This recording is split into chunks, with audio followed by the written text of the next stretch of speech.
Alrighty. Hello, everyone. Welcome to another day of streaming Pokemon Run and Bun. Let me get the emulator going and the music in the background. There we go. Alright. It hasn't been too long, obviously. We just streamed yesterday, but hopefully we'll have a good stream tonight. I'm hopeful that we'll get through Brawly. I'm not sure if we actually will or how far into the planning and or gym we'll actually get, but there isn't anything but in between us and the gym except for an optional encounter on Route 110. So we'll see about that. And yeah. That being said, we don't think that there's anything else to go over right now, so I think we're good to just get right into the game.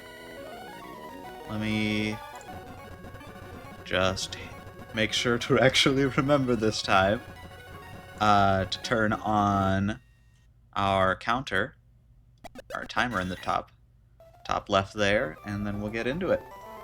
There we go. It's actually running this time. Perfect. Yeah, so last time we managed to beat the Slateport Team Aqua fights. It went super well for us. We didn't lose any Pokemon. So far the run's doing pretty well, and between our team and our pretty great box at the moment.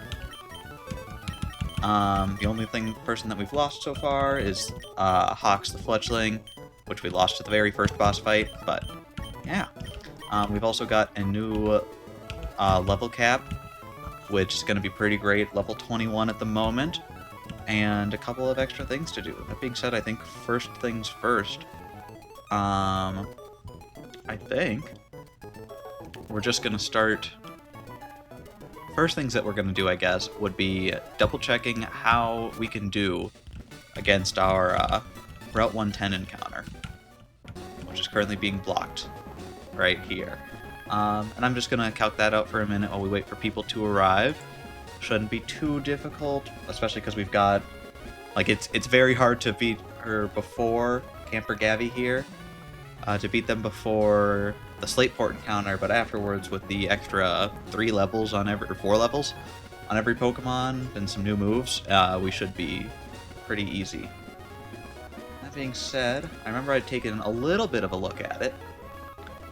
If I remember correctly, the barrel is scary, but doesn't do too much against our Grottle, which after leveling it up does kind of a ton of damage with Absorb. So we should have no problem. I'm just going to double check one thing real quick. For Grottle, we will be able to level up to 21, which will give our Grottle Roar, which can be useful, but not specifically for this fight, I don't think. Let's see. So yeah, Grottle should be able to take out the Bibarel just fine. Taking a probably Super Fang. Sia, so hi Sia! Hello! Hope you're doing okay. Good to see ya. There we go. Right now we're just calcing out the fight that we didn't do last time, the optional encounter. Because other than that, we've got nothing else to do before gym battles start. Brawly, and I was took a little bit of a look at Brawly off stream. It's gonna be a lot. It's a gym today. That's the plan. I don't know how far exactly we'll get because even like the gym trainers are real difficult. But this is the only other fight besides the gym trainers that like between us and the gym battle, and there's nothing else to do otherwise. So we're gonna go through, make sure we've got every encounter that we can get. That's gonna be good here. And yeah, right away though.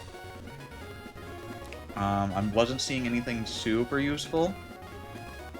We can get I'm gonna try and get our Route 110 encounter right away though. That's goal 1, and then once we get through that, we'll start taking a look at the gym battles. We do also have, like I said earlier, a new level cap of 21, so everybody's gonna get leveled up. I think we'll have a couple evolutions. I know specifically our Tyrogue will evolve, and I was looking at it, I'm pretty sure it'll evolve into a Hitmonchan.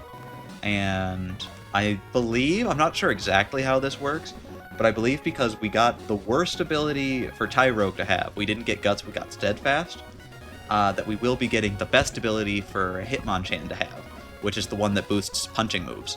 by like 20%. So, as long as that is correct, and I'm right about that, we'll have a very good fighting type all of a sudden, instead of Tyrogue, which was terrible. Not terrible, but pretty terrible. Hopefully, right? Hopefully. Yeah, that being said, though, this fight should be pretty free now that we've got an extra 4 levels on every Mon. Right? 21 on the Grottle means we can kill it with an Absorb or 2, and we can outpace the Super Fangs. After that, Ponyta gets pretty destroyed by a level 21 Skrelp. Yeah, taking 18% from Flame Wheel, and we're doing roughly 50. And I think actually, because we'll level up Skrelp, we'll get Water Pulse, which will do even more. Yeah, Water Pulse will always 2-shot. In which case I believe Shockwave or the Sunflora will come out. I'm not actually sure. I think it should be next to the Electric because it outspeeds and does more damage than it takes, whereas the Sunflora, it probably will see that it outspeeds, but it's taking at least 59 damage, and it can only do maximum 50. So it should be the Electric out next, which we should be able to switch in on the Shockwave with Gligar. And then, again, it was going to be a real close fight previously, but with our extra levels, we should have an easy time with it. So I'm just going to start writing this down. So, Grottle. 2 shots. Barrel. Nita comes out. Skrelp switches in. 2 shots. Nita. Water Pulse. After that, what do we need? What do we need? After the the Electric comes out. And then the Electric gets beaten by Gligar. Which will switch in to Shockwave. And Wall.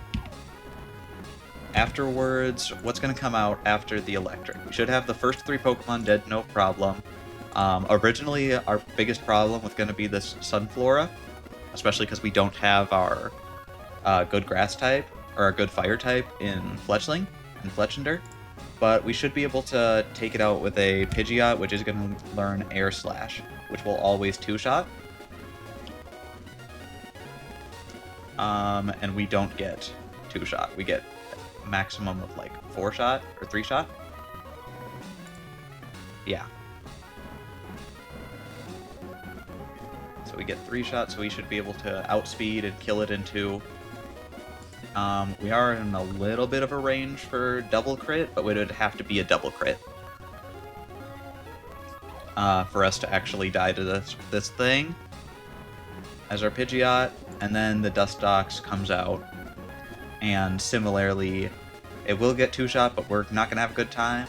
Luckily, we'll come out and it will see a kill by the times with Venoshock, so we can have an easy switch in to Venoshock with Amora, who at level 21 always 2-shots with Rock Throw. So I think now that we've got the level advantage, this Dustox is going to die pretty easily. Or this whole team is. Just double checking that I was right. Like, the Lumberry isn't going to do anything.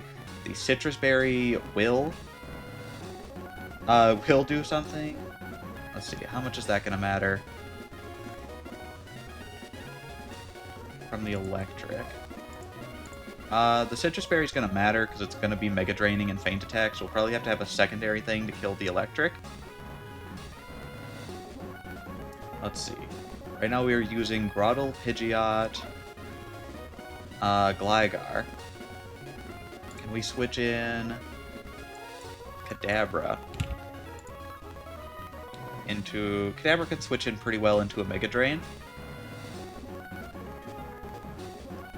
which is nice, and then deal the last bit of damage and outspeed. So I like that. We'll give Kadabra a berry to deal with the toxic again.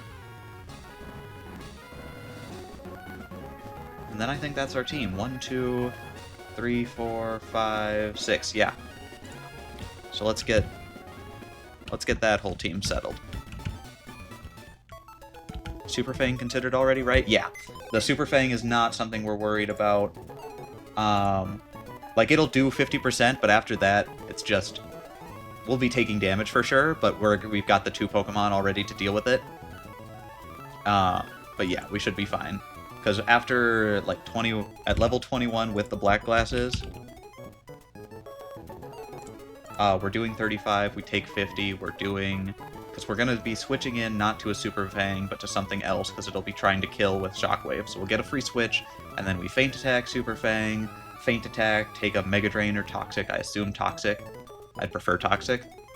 And that should be 2 to 3 free attacks, and at that point we'll have to switch out, even between, like, Super Fang, Toxic, Mega Drain, and then we'll be able to switch in with Kadabra to finish it off. The only thing is there, I should double check, is it still going to be...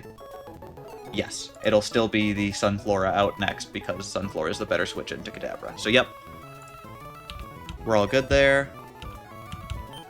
Alright, so who didn't we need? We don't need Rock Lee here. Actually, this is basically our whole team. We just need to grab Skrelp out. There we go. Luckily, Skrelp having the poison type is pretty great here. We're leading with Tank. Alright, everybody's got the correct items. We're just going to need to put a Pecha Berry onto Forks.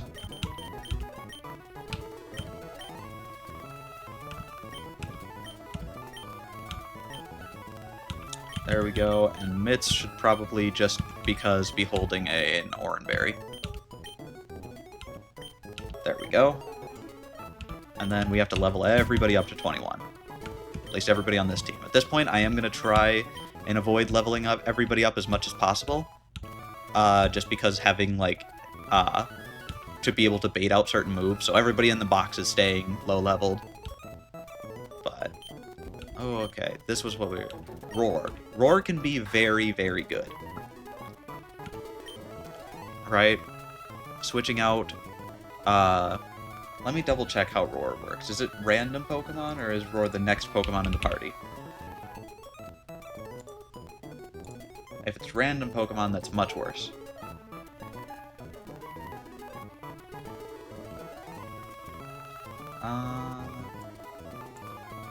Or against Pokemon we go.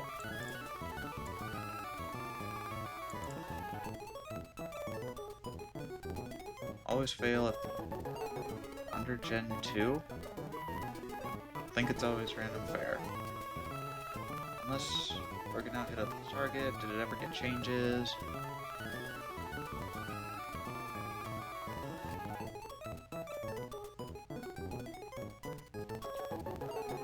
Do-do-do.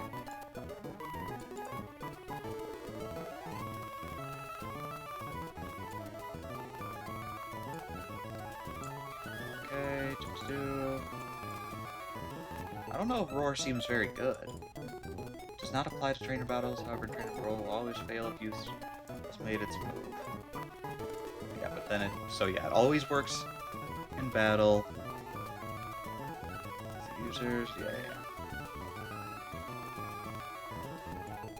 So let's move.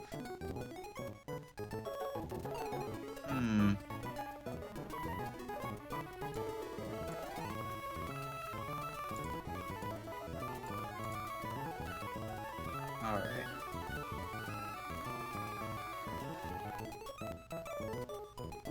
Alright, so that's not as useful as I'd like. If it was, like, party order, it would actually be great. Random order kind of sucks, though. What do we actually have right now? We don't really have any other good Dark-type users, besides our Feint attacks on, I think...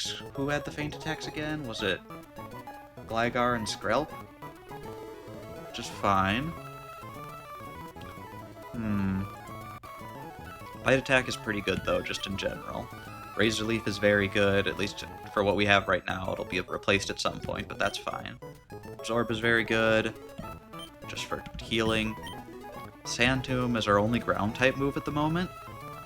And the AI really doesn't like switching out.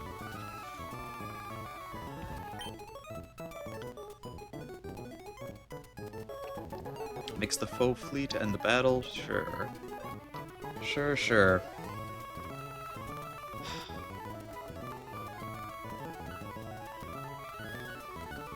And it has such a... because it always goes last, it can't be used to, like, get rid of certain things. I think that Roar is not going to be useful compared to every other move here. If we need the move relearner at some point, we can do that. But I think otherwise, generally, Roar is just not very good. At least not on Grottle. If we need it on some other random Pokemon, that's fine, but I think that Roar just isn't worth it. Alright. There we go. Wants to learn the move Charm. Do we want you to know Charm? Charms the foe and sharply reduces its attack. That's very good, but I think between Thunder Wave, T-Wave, Rock Throw, Stomp, Icy Wind.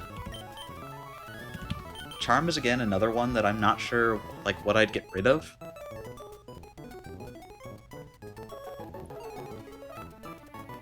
Sharply reducing attack is good, but it's not attack and special attack. Does Feather Dance? Which one does Feather Dance do?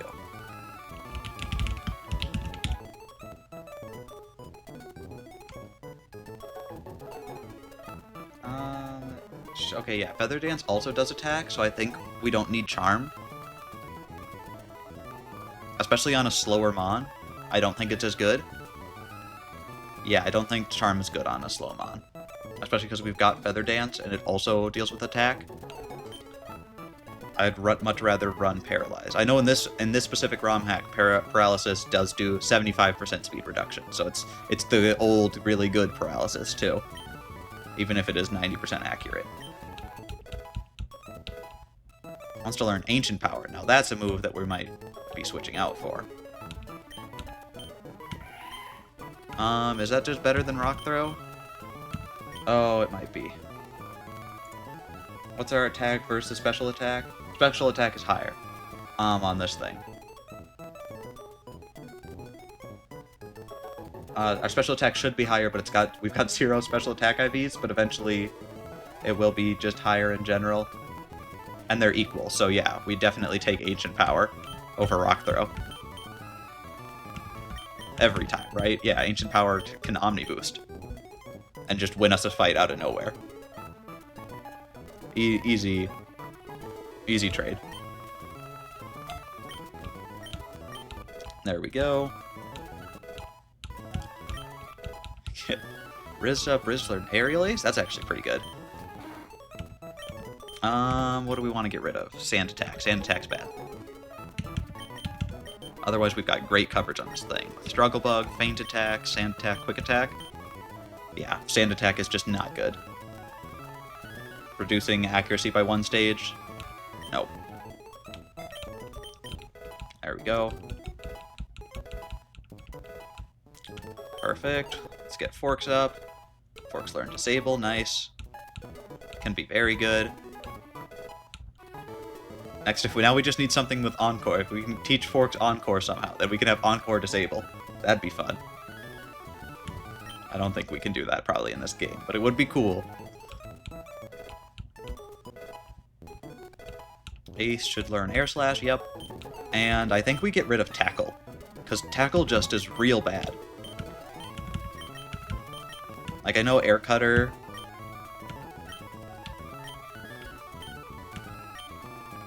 Does Air Slash also have a high critical chance?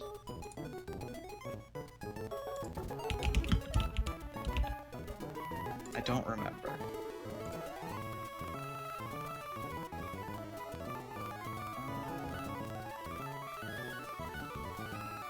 No, it doesn't.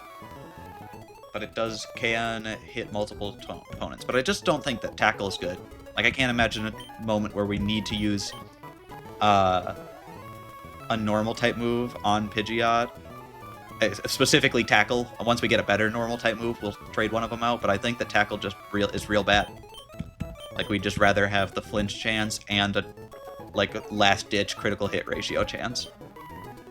So I think we're just getting rid of tackle. Because even Sand Attack and Feather Dance have their uses comparatively. Air Cutter's also good for doubles. Does Air Cutter also hit both? I know Air Slash does.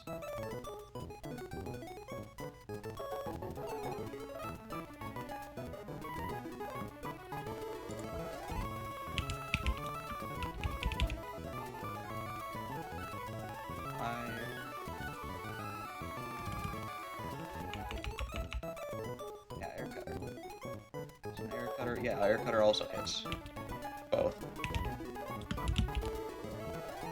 Absolutely.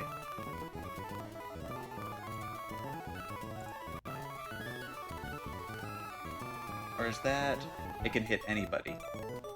It can hit non-adjacent opponents in triple battles. Oh, that's different. I see. Yeah, so Air Slash is also better. Air Cutter is better in double battles, not triple.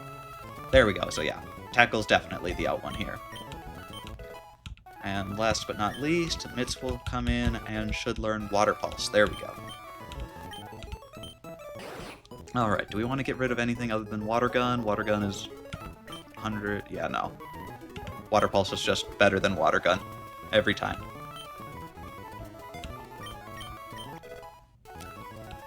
Perfect.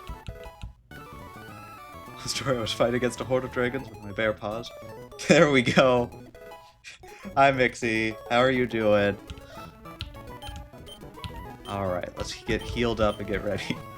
Also, what? True story, yeah.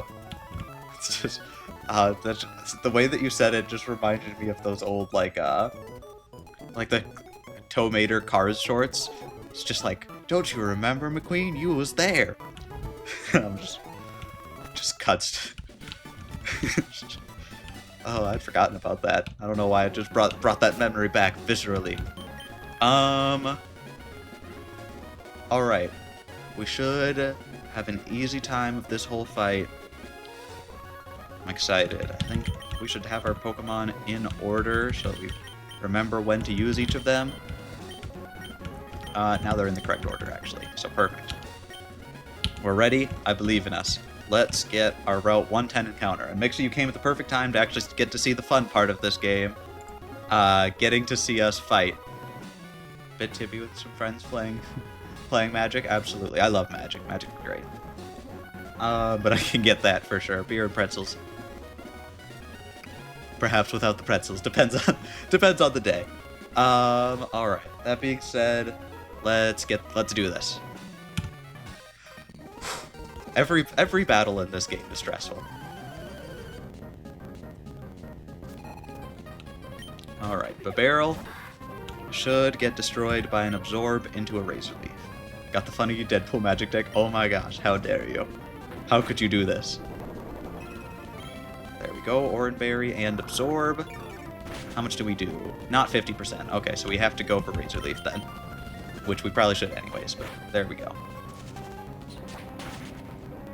Alright, that's Razor Leaf. Down. Next up, Sunflora. Sunflora shouldn't see a kill. I guess it's got Sludge Bomb. Okay.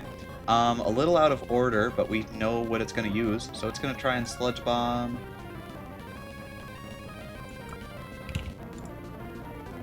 Which we can take just fine with an Air Cutter. We can take just fine with Pidgeotto and go into Air Cutter. Turns out our whole plan is messed up immediately. But luckily, we had a lot of hard switch-ins, so this fight doesn't particularly matter. But I missed that Ponyta was worse than Sunflora. Right, because we took so much damage, yeah. I was hoping that we'd be at a 10 more health at this point because of a second Absorb if we got lucky with the rolls. But we like, minimum rolled the first roll, so we had to do that. Okay. Yeah, Pidgeotto switches in here. Tanks a Sludge Bomb just fine.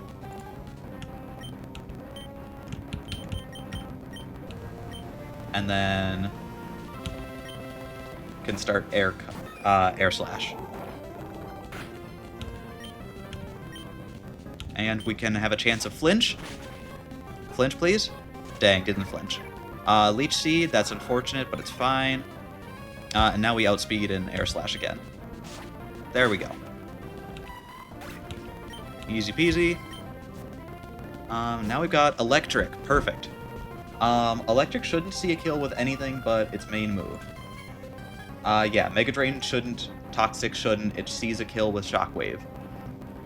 Which means we switch into Gligar here. Now we're back on track. Did it out of order, but that shouldn't be a problem, because we switch in Rizd here, who tanks a Shockwave. Now we can start feint attacking. Unless Aerial... Is Aerial Ace better?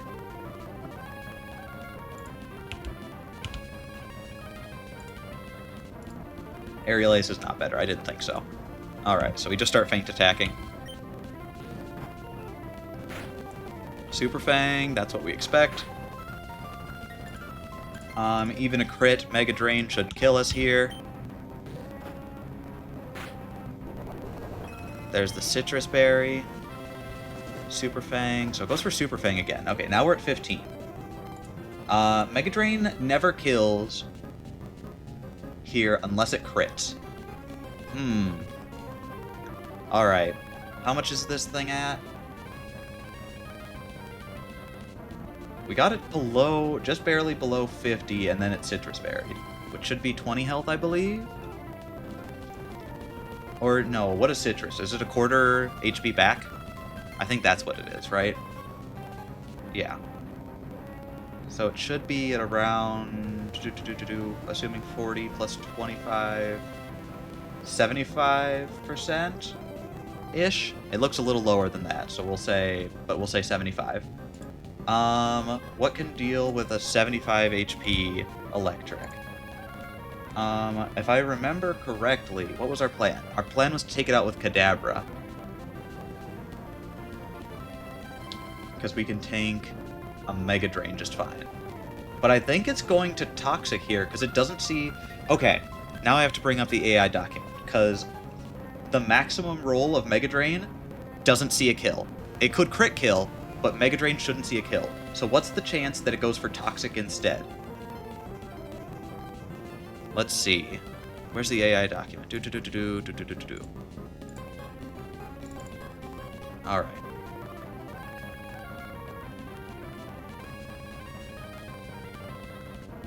Because we're right on the edge of this being good. And we could also just avoid the crit, but I don't want to...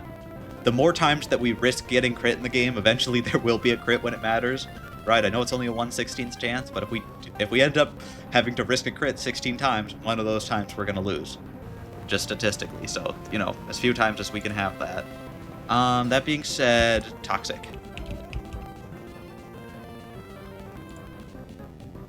Yep, it always happens when it matters, absolutely. Game is listening, it knows.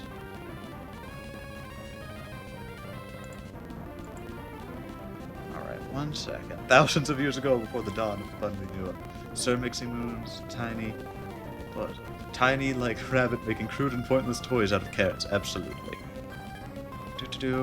Sorry, I'm trying to figure out when it will use...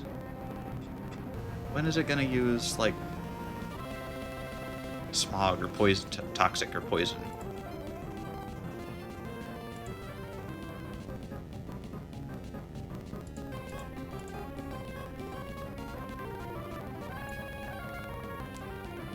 Just gonna say, okay, let me just look up status.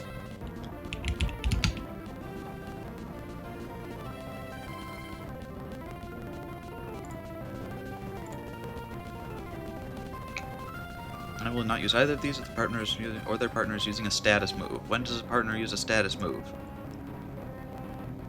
AA considers if the player mon can be put to sleep. Okay. All other non-damaging sleep moves. That's not what I care about. Poisoning moves. Starts at +6. 38% of the time, if the A cannot KO the playermon, the following checks are applied. The player can be poisoned and is above 20% HP. Alright, one sec. Let's check our Gligar, who's level 21 and is at 15. What is that percentage? 25. So we're at 25% HP. Can't be KO'd. The AI cannot... If it has Hex, Venoshock, or the ability Merciless, and the player has no damaging moves, additional +2. The other 62%, no additional bonus, so just the base +6.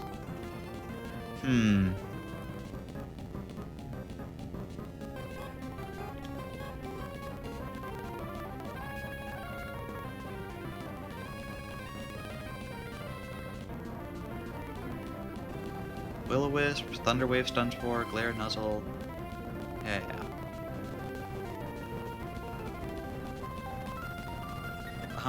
I don't think it'll use Toxic.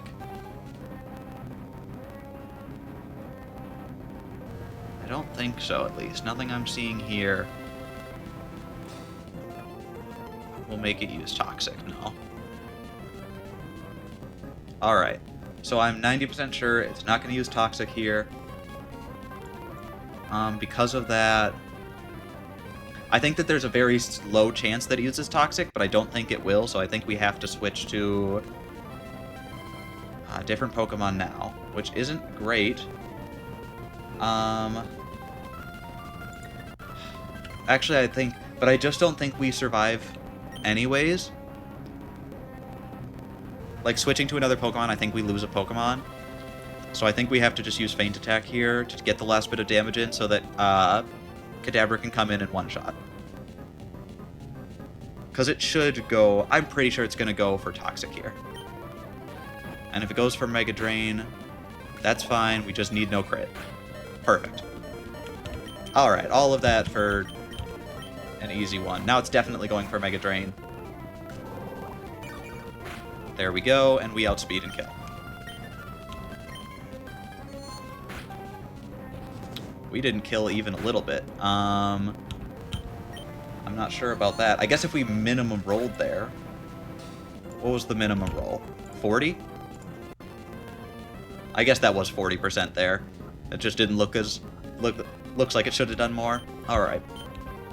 That being said, what comes out next? Ponyta. Cool.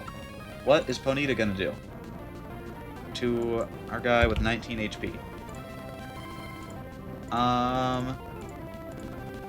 Flame Wheel or Play Rough? It'll do anything but Double Kick. And it's exactly a 50-50 between Flame Wheel and Play Rough. So, what was our plan to deal with this thing? We switch in with Skrelp. Skrelp destroys this thing. There we go, and it's gonna look... I think we're not gonna have to have used any of our Poison Point, and we got Poison Point for no reason. I'll take that. Water Pulse. Oh, and we're burned, so that does suck, but it's fine. Water Pulse does a ton, and Poison might kill it. Kill it? Citrus? No, because of... Alright, and we're still super fine. Flame Wheel isn't doing that much damage, even with the burn. But we do use our Oran Berry. Probably didn't need that, but wasn't doing anything else. There we go. And next, and last but not least, Dustox. So our plan for this was to just bring out Amora and two-shot it. I think we can still do that. I think it sees that Venoshock... We might take a second here to just deal a little bit of damage. Mostly because there's not a good reason not to. We'll be taking, what, 8 damage from Venoshock, which might be doubled, or not doubled, but 1.5 to 12 damage from Venoshock, plus a burn. We can take a turn of burn and just put a little bit of damage from Water Pulse on. I don't think it'll matter, but, you know, can't hurt. Actually, what we should do is try to take a hit to get Poison Pointed, and we're just... Wait, does an Infestation locks us in, doesn't it? Let me check that.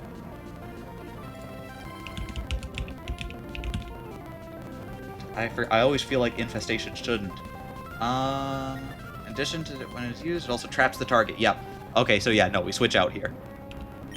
because if it uses Infestation, which I don't think it should, but it might, we can't switch out, and then we're screwed. So we come in with Littlefoot here.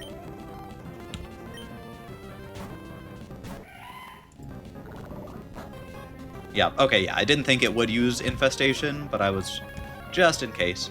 That being said, Ancient Power should two-shot. Is that correct? Let me just double check right now.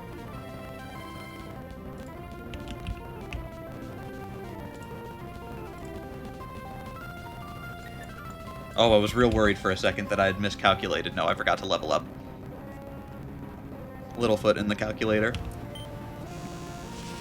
There's Infestation. That's unfortunate, but that's okay. Omni Boost? No Omni Boost.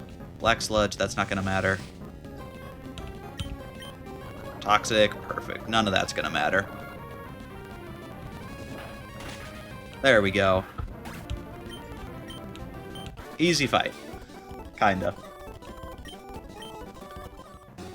Alright.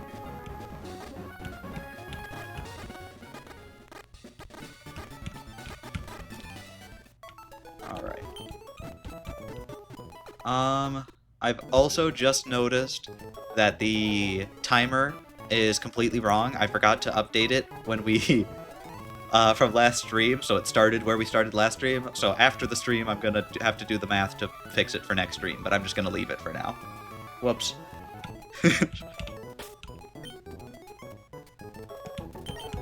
Alright. Alright, who are we bringing to the grass? Who's the most resistant to electric types? Our team right now is terrible against electric types. Guess we have Tank out front with Rizd in the back. Whatever, we should be fine. Let's take our berries off of everybody who didn't need them, though. Item, take... Okay, so that was the the Never Melt Ice, which I would like to give back immediately. There we go, let's give... Everybody back their correct items. Soft Sand, yep. I think it's just Forks right now who's holding a berry that they don't need. Perfect. What do you have? Pecha Berry too. Okay, yeah. So now nobody's holding a berry that they shouldn't be. Let's go get our encounter. Actually, should we... Ooh, I forgot about that. Rare candy is actually huge. So, in this game, although we are given the Endless Candy, which lets us level up to the level cap, there are a few rare candies around the map that let you over-level the level cap, but you have to find them and use them sparingly throughout. So a couple times, if we need, like, just one level to get rid of an opponent's Mon or something, we have a few chances. I don't remember how many. There might be, like, I think it's, like, less than 20 across the whole game or something like that. But yeah, I know it's a really cool, good. I think it's a great idea, especially with the hard level caps. The ability to over level by one with one or two Pokemon in a few select areas, super useful. And even more rude than that, there are several level caps where they specifically hid like the next level up move or the next evolution behind the level cap just barely, so that leveling up by one will give you an evolution or a new move, which is going to be extra helpful in certain situations. It's a genuinely fantastic mechanic for this game. I know. Dexa is it's genuinely such a fantastic hack. Dexa was awesome at making it. Alright. That being said, let's figure out what encounter we get here. Wonder if I have the repellent on. That would be funny.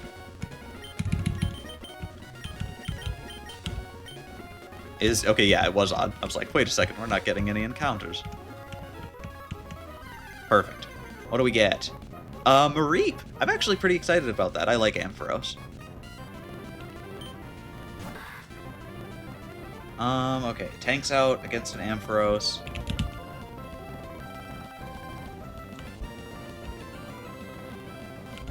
How much? Can we hit this thing with anything? Probably not, huh?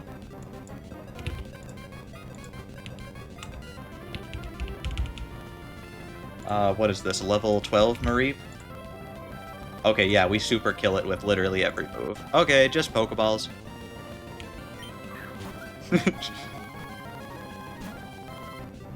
Growl, sure. It'll be a very cute addition to the team. Thundershock, sure. There we go.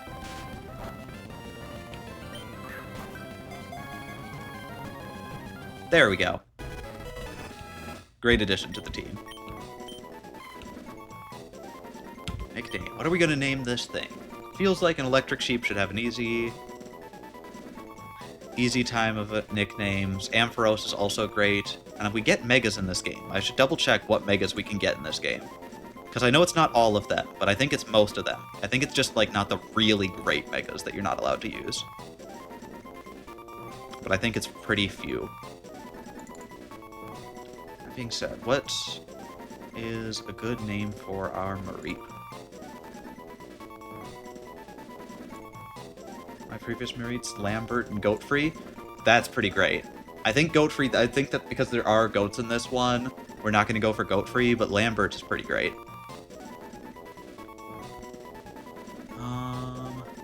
Yeah. New Mauville. Where's Mauville? One sec.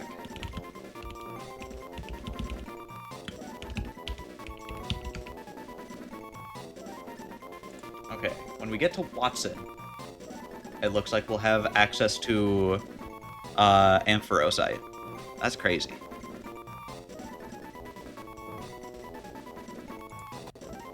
Alright. I can't think of anything better than Lambert, so we're gonna steal your Pokemon's name. I think it's a good one. Very cute.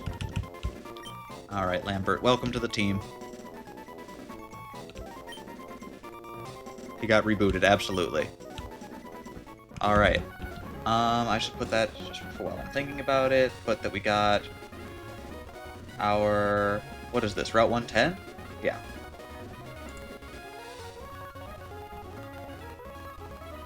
We're still missing out on... No, wait, yeah, Lambert's an electric type. I was like, wait, did we just miss out on an electric type? No. No, we didn't. We are missing a fire type, though, which is very unfortunate.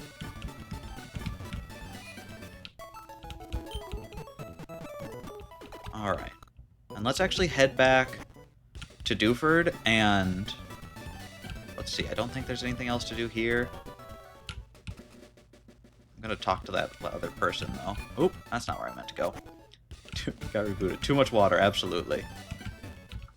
Another bike? Okay, yeah. Can't do the bike pass yet, that's fine. Let's get out, let's go back to Dewford. Cool enough there. What is this? If you're cool enough to chill in my pop-up spot, that's fine. I think I'm cool enough. That's all that matters, right? Alright, let's get back to Dewford and start planning for the gym fight. It's gonna be tough. I'll show it on stream for a second real quick. As soon as I get back to the Poke Center. And again, it won't be the very first fight that we do, but just to give you a sense of, like, what the gym battle is, I think it is every gym battle in this game has a legendary that you have to fight. Luckily, for the very first fight, Brawly gets the easiest legendary, but it's still terrifying. Let me bring it up real quick. We're gonna have to do... Oop, got the Pokemon encounters out front. There we go. We're gonna have to fight Brawly. This is Brawly's team.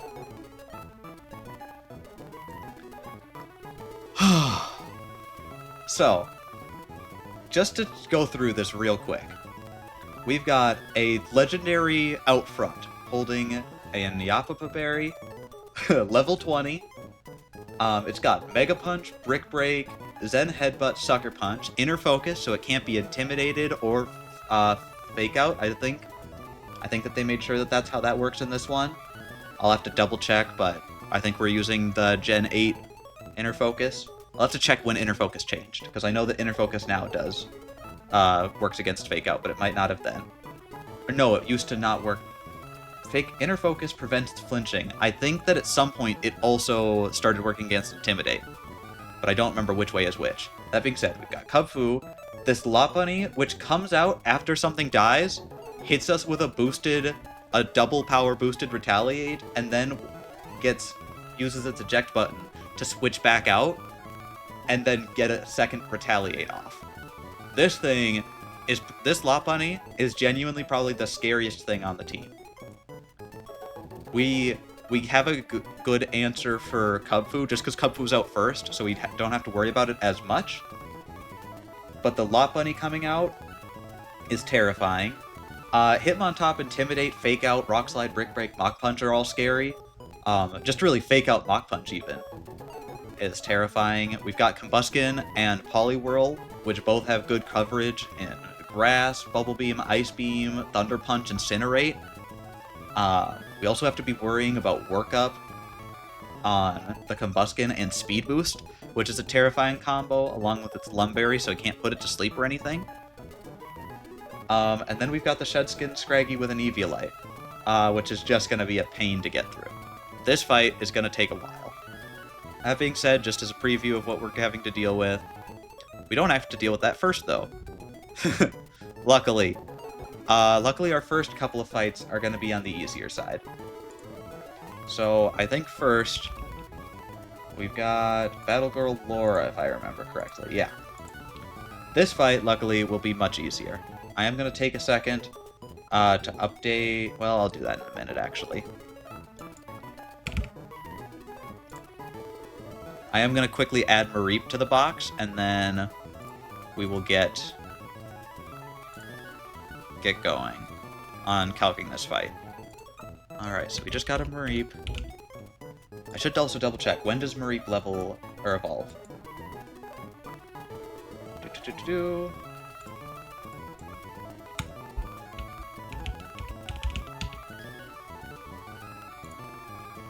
Let's see. Mareep evolves at level 15 into Flaffy, so we could have a Flaffy for this fight with... What moves can we get? Shockwave. What do we get? Shockwave, Thunderspore. Ooh. Alright, we can actually get a pretty good moveset on this thing by delaying its evolution until level 19. So what we want to do is get to 18 as a Mareep, learn Headbutt so that we can replace Tackle, because Headbutt's just better, and then we switch over to Flaffy at level 19 to learn Thunder Punch. Yeah. Alright, so we can delay... So we have to delay the Flaffy evolution. I'm just gonna put in a Flaffy. What's, here, let's actually look at Flaffy's stats and everything, so we can put this thing in correctly. Summary here. What do we got? Static, Naughty, that's fine. It's gonna be level 21.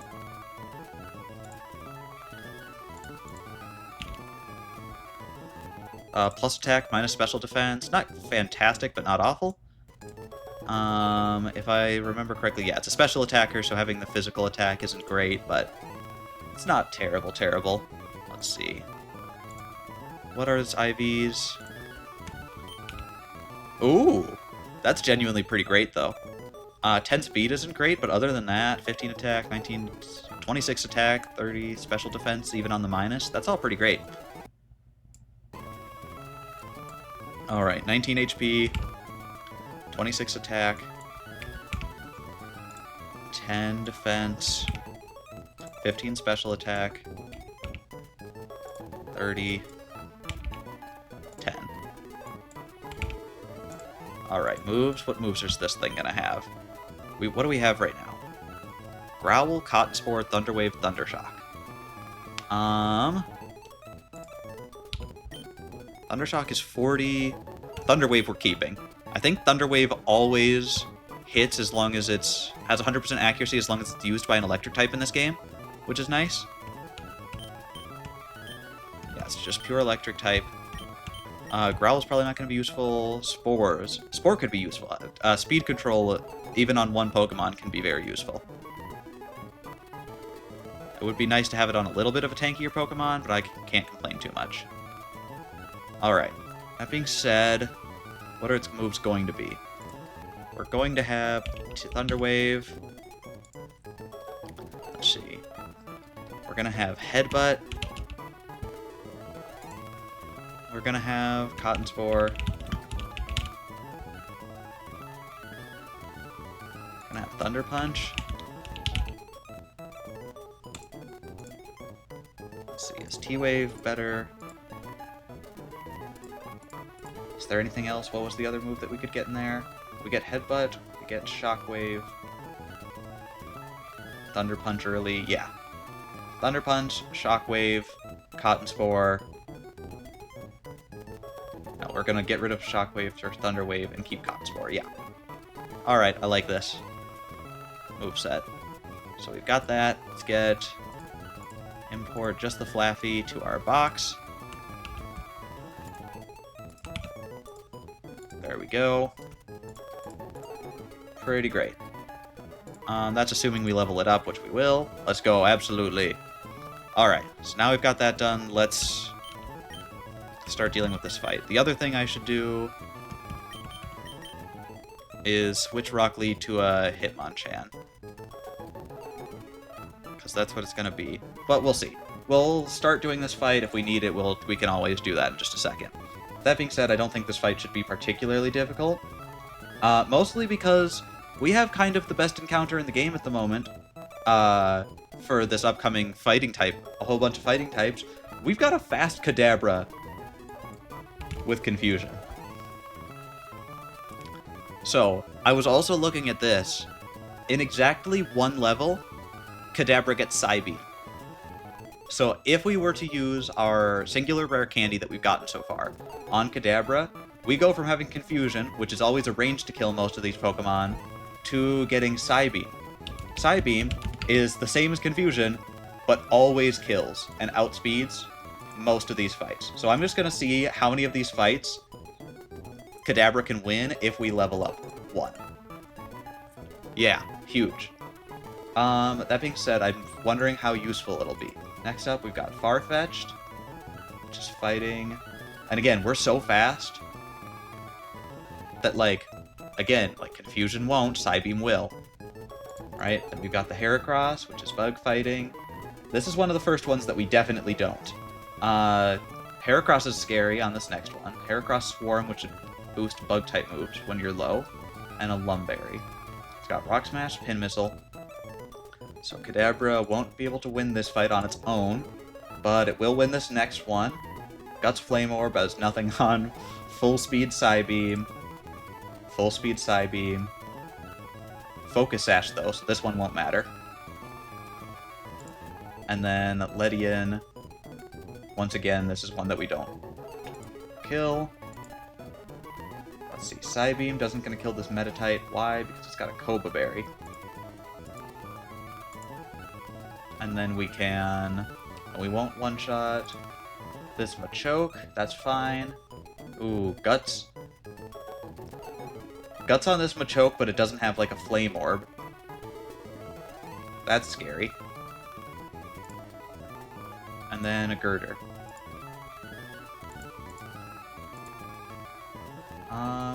Breloom. This Mienfoo with Fake Out. And this Baneri. Baneri doesn't get, but it will triple Axle, which we can switch in. Do we actually have we'll have a fighting type at that point in Tyrogue, which will be a Hitmonchan. So that shouldn't be too difficult. And then we get, what is this fight? Battle Girl Jocelyn? Okay, so this fight's a little different. This fight's not so much.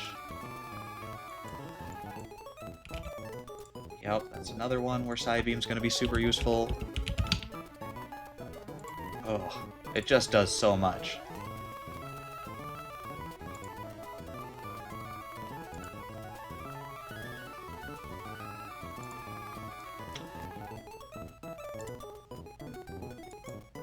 And 21 Psybeam. Let's see how useful it'll actually be against this boss fight. So it comes out, and it immediately one-shots the Cub Fu. Probably we'll take a Sucker Punch. Ooh, but no, Sucker Punch kills. Okay.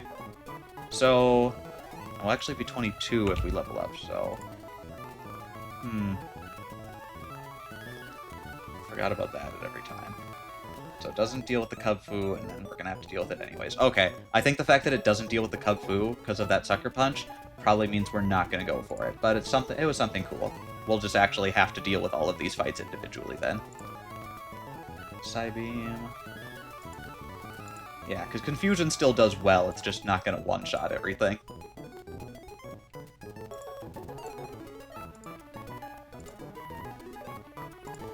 Scraggy's very good with the Dark type. Alright. Just looking through the fights, it doesn't look like it's going to be worth it long term. So I think we just keep Kadabra out front as a Confusion user. Not as good as I would have hoped, but I don't think, and I should double check, we can't get like the Psychic boosting item yet, can we? Let's see. Held items. Poison Barb is not the one we want. Petalburg Woods, no. Which one is the Twisted Spoon? Abandoned Ship, yeah, so we're a ways from getting Twisted Spoon or anything. Alright. Shellbell, leftovers, yep. All of that. We don't get our first held item here, yeah. Alright. Kadabra's not going to be as good as I want it to be. Alright, well let's start doing calculations anyways. So first up we've got this Kadabra, which outspeeds in one-shots. This Riolu. Or no, it doesn't deal with the Riolu. It might deal with the Riolu, it might deal with the Stuffle, and it will always deal with the Mankey. So we can bring it as a counter to Mankey for this first fight. We can... How are we gonna... What else deals with the Stuffle? What is Stuffle? It's a normal fighting. How does Pidgeotto do if we're 21? 21 and Air Slash? Here, I should probably take a second just to update. Yeah, I'm just gonna take a quick second to update all of the levels and everything, because this is gonna get real tedious real quick otherwise. Alright, 21. Groudle doesn't have... Yeah, Groudle stays the same. We're just level 21 now. 21, and we lost Tackle for Air Slash. Perfect. Flaffy's 21, Skrelp is 21, didn't... we lost Water Gun for Water Pulse.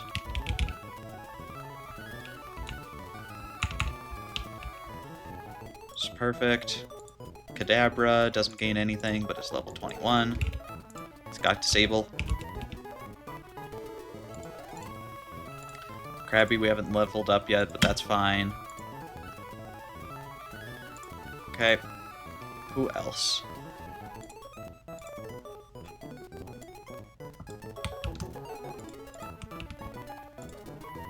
There we go. That should update everybody's levels. There we go. Next up, what do we got? Run and Bun, Box 2.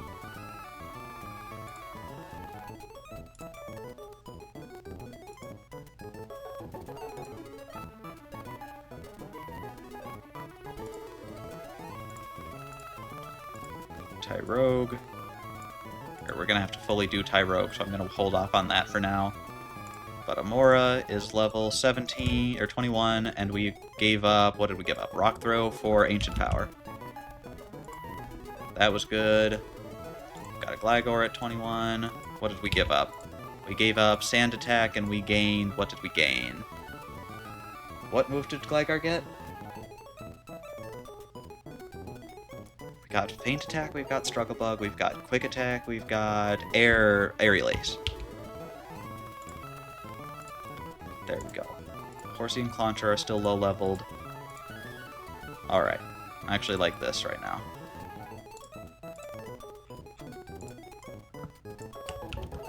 Z, Control V. There we go. Alright. So with that, let's get to calcing. Riolu gets pretty hard destroyed by Pidgeotto. The Stuffle gets outsped and pretty hard destroyed from Aerial Ace on the Gligar. It's probably going to go for Bulk Up, but I think... Let's see, if it starts getting defense boosts, we go from a 2-shot to a 3-shot. So, +1 defense, +1 attack. Body Slam still doesn't do a bunch. Cheap viewers, nope, we don't take cheap viewers here. We would only take the highest quality of viewers. There we go. We gotta remember that Stuffle has Citrus Berry. What does the Riolu have? An Eviolite. Okay. That explains why it's so tanky. Okay, so we gotta deal with that Citrus Berry on the Stuffle.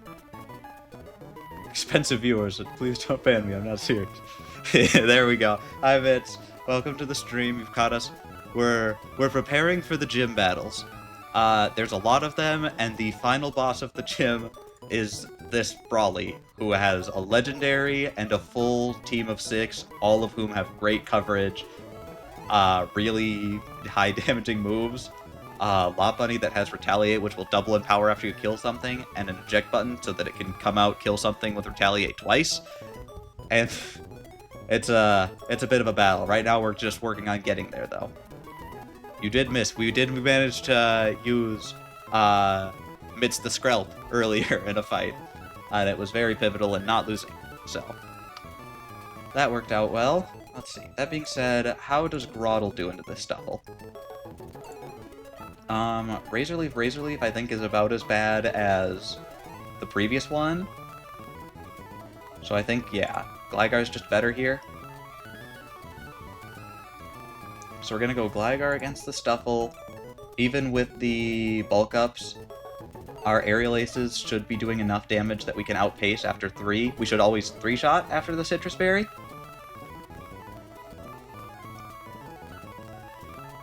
Yeah, because we'll always do at least 112, or 120 plus 12, so 132% damage, which should be enough to kill this plus Citrus Berry every time.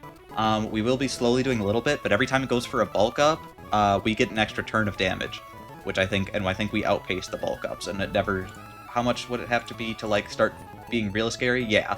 Even at, like, +3, Body Slam still isn't close to killing Gligar here, so we're fine. And then we've got this Mankey.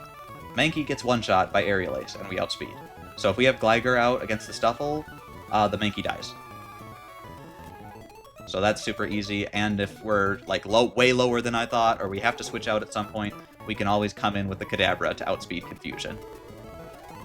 Alright, this first fight should be easy. Let's just get to it.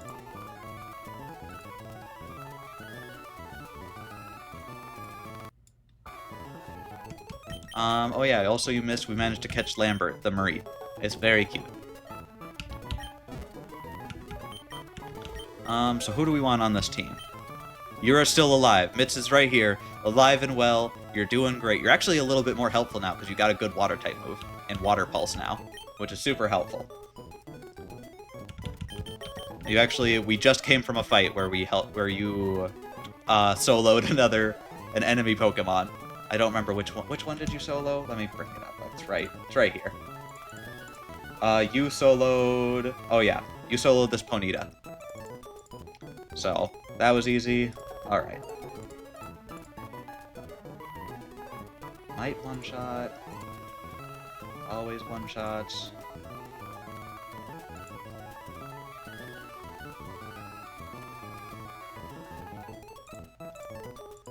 Perfect. Mitz to E4. Actually to the Hall of Fame. Absolutely. Gosh, it would be so cool if I could get to the Hall of Fame. We're going for it. This will be the run. Probably not, but, you know, we can have hope. What was our plan again? Pidgeotto out first? Right? Yeah. Pidgeotto, air slash against the Riolu. Then we can air slash against the Stuffle. Wait, what was our plan here? Yeah.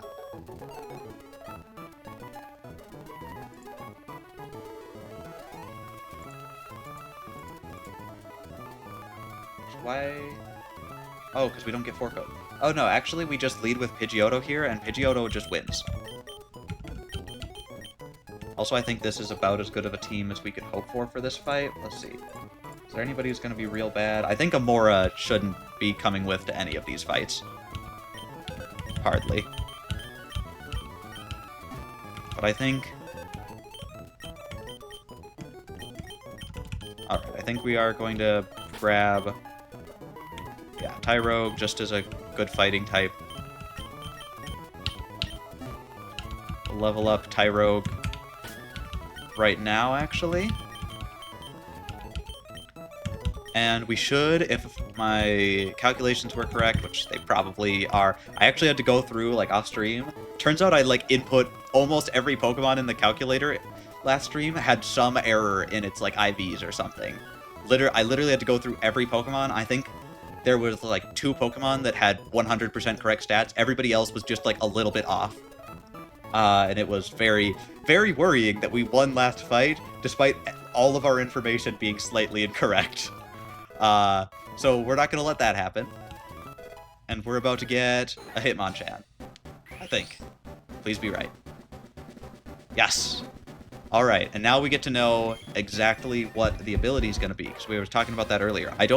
We got the worst ability on our Tyrogue. We didn't get Guts, we got Steadfast. But I think that means we get the best ability on this Hitmonchan. It's trying to learn Comet Punch? You absolutely learn that. What do we get? Comet Punch is fine over Foresight. Negates the foe's efforts to heighten evasiveness. I can't imagine. We've got so many, like, always hit moves that I don't think that Foresight is worth it on Hitmonchan. There we go. And learn Comet Punch. Perfect. And we get Rock Lee, which immediately also learns Mach Punch. This is mostly what we wanted. Mach Punch. What are we getting rid of? I think Mach Punch is just better than Tackle, because we've got Comet Punch, and we've also... Yeah, so Tackle just isn't good. There we go. Perfect. Pretty great, and we can double-check right now what abilities does this guy have. It's got Iron Fist, that's huge. Iron Fist on our Hitmonchan makes this thing actually useful. Between pretty great stats at this point, a good spread for IVs.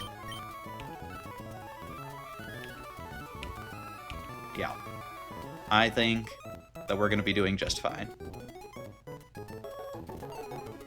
Whew.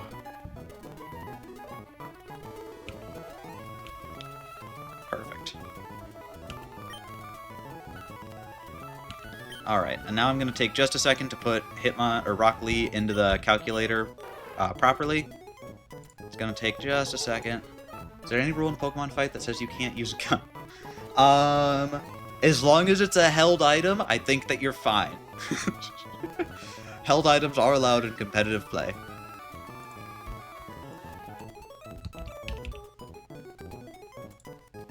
Oh, dang, okay. I was worried, yep, okay. Yeah, when I replaced that, okay, now I've got to put all of its IVs and everything back in. It's quirky. It doesn't matter. Its ability isn't Keen Eye, it's Iron Fist. And its moves were as follows. Mach Punch, Helping Hand,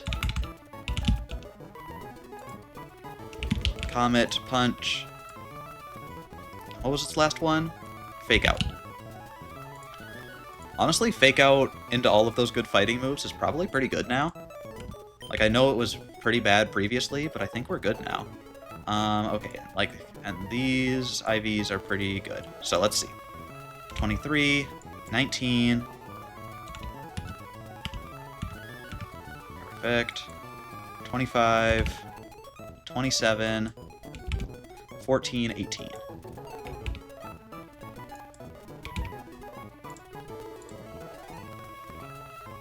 Alright, let's port this over. There we go, and we can put Tyrogue into the trash. Alright, and it looks like, there we go. Hitmonchan is going to be useful here. He's so quirky, absolutely. Alright, so we've got that. Now let's start calcing for real. So this first fight is going to be very easy. We just lead with Pidgeotto. Pidgeotto kills the first two, no problem. Should be taking one hit from either Force Palm or Body Slam, which I think just means we hold a Paralysis Berry, if we have one of those, to avoid that. Then this thing's, we're going to go for Air Slash. Hopefully it goes for Bulk Up, and then we just get a free kill. If it doesn't, we'll take some more damage, but then we'll come to that. We'll probably have to switch out on the Mankey. But after that, we can switch into Kadabra, which one-shots every time with Confusion. Otherwise, we've also got Fake Out Mach Punch Hitmonchan as a secondary option, which just does crazy damage, obviously, now. And yeah, I think this is going to be an easy fight.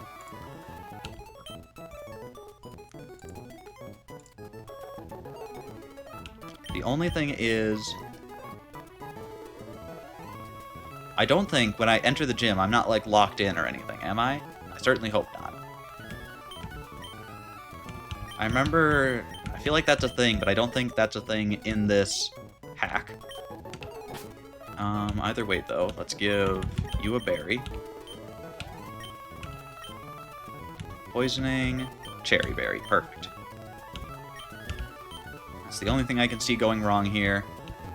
Heal everybody up. We'll save real quick, because we haven't done that in a while. We don't want the file to corrupt or anything. Perfect.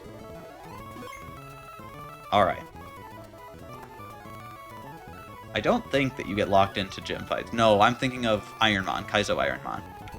That's the one where you have to do boss fights all at once. Alright, got all our Pokemon. They're in the right order. I don't think that they need to be in the right order, but, you know, it's cool anyways. Alright, let's do this. Oh, it's... I don't like this. I forgot that this gym was... Is this... the gym is as dark as the ocean's floor, but will get brighter after defeating the trainers in your way. That's so terrifying. Wait, can we avoid trainers here? I know. I can't use Flash, can I? This can't be until a new badge is obtained. Oh, no. Okay. But I don't want to run into the fights out of order. That would suck so much. Ran out of budget for the gym. They just made it pure darkness. I know. That's terrifying.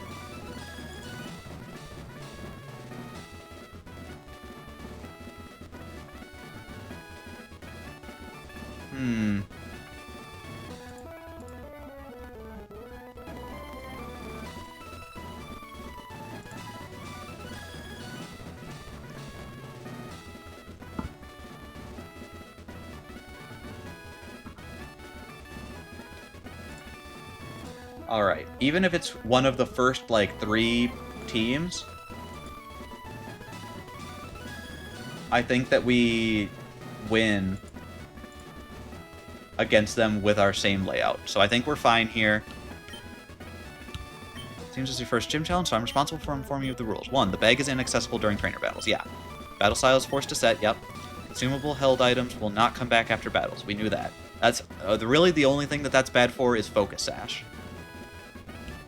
You cannot thief items from trainers or wild Pokemon. Yep. There's a soft level cap before each boss, which removes XP gain and prevents the endless candy from working. The only way to overcome that cap is with rare candies, but they are rare and limited to this region. You are automatically healed to full in every battle that takes place inside of a Pokemon gym.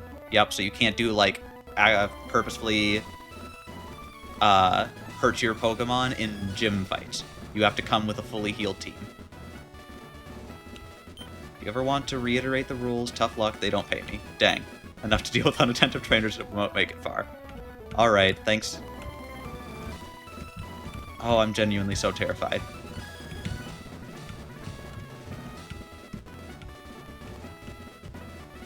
I don't know where the first fight... Okay, so we're fighting this lady. Who is this? I'm so mad that I don't know the order of the trainers. Laura. Okay, so this is the fight that we wanted. Okay. That makes it much easier. Air Slash now. Should kill. Has a minor chance not to. Or a high chance not to. I feel like that should have done way more damage. Why didn't it? Oh, because I was on the wrong Pokemon. Okay, yeah, no, Air Slash was never supposed to kill, but that's fine. Alright, that's what we knew. Stuffle. Okay, now the Stuffle comes out. This thing, once again, should get 2-shot by Air Slash. We might even get a... There we go. Flinch. Citrus Berry. Flinch. There we go. Easy flinch. Easy fight. And a Mankey. And I think this Mankey gets super killed by Air Slash. So, and because we didn't take any damage from the Stuffle, we can stay in. Because at maximum, it can do how much? 23 plus... what? Actually, how does Outrage and Thrash work? Is that one of the moves that gets more damage the lower you are? No, Outrage inflicts damage for several moves in a row. What does Thrash do?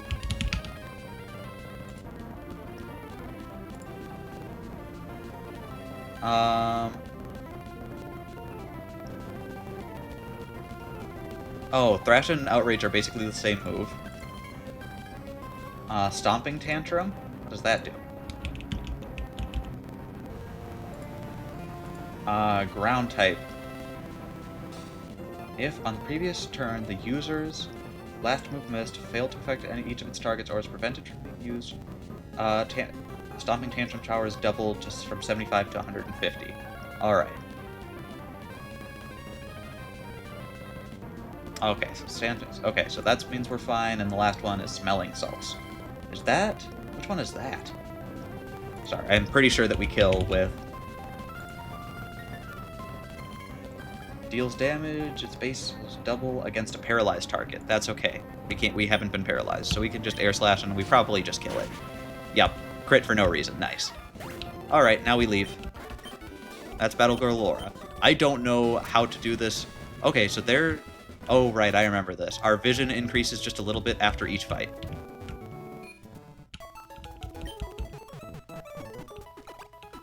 There we go. Alright, so that's one down. And here, let's get our next fight up. I don't know exactly where this next fight is. Let's say, assuming that it's far-fetched out first. We can Air Slash, which should always kill, and we never get killed by this far-fetched. And then we switch to, in order to deal with this Heracross, which is going to be using Rock Smash, we switch into Gligar. And Gligar Aerial Ace one-shots, and also we never get killed by it. So, is Gligar in our party, correct? Yeah. Rizd is here, so that should be no problem. So assuming that's the fight, we're good with our current layout. Assuming it's not that fight, and it's actually this next one, we... How well does Aerial Ace... We should actually just have our Gligar out front, no matter what. Because Gligar, just on its own, kills these next two fights. Yeah, Makuhita out front, gets killed, and then kills the Mankey, but it's got a Focus Sash. What does Power Up, Punch, and Reversal do? Those are probably assuming that it's going to get 2 shots. So Power Up Punch inflicts damage and raises the attack by 1 stage. So Power Up Punch is just good, and then Reversal is what?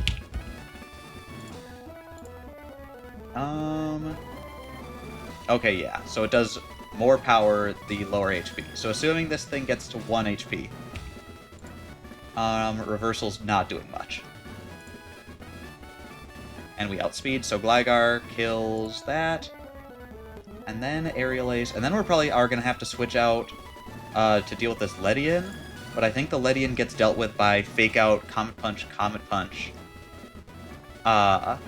Hitmonchan. So yeah, we lead Gligar into whatever fight comes up next. Assuming it's one of these two. What about the next fight? And Gligar's also a good Mon into this next fight. Yep. Alright. So Gligar's out front no matter what fight is up next.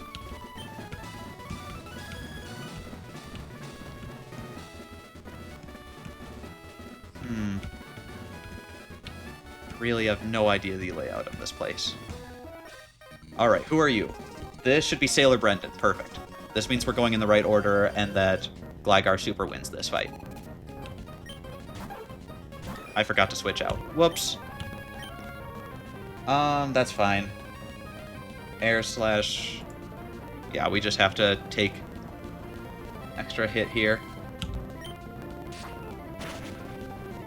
Maybe we flinch? Citrus Berry, that's fine. Knockoff sucks. We lost a Cherry Berry for no reason, but we get another Air Slash here. Oh, and a Quick Attack, that's fine. We knew that we were out of range there. Perfect. The Heracross comes out, and then we switch to Gligar. We just have to be real careful not to get in a second fight on our way out. Defense fell, but that's fine because Aerial Ace always kills. Just critical hit for no reason. Nice. There we go. Alright. Now we go back out. Look, it's just getting a little brighter every time. Alright, let's heal up, and then let's make sure we switch our party order this time.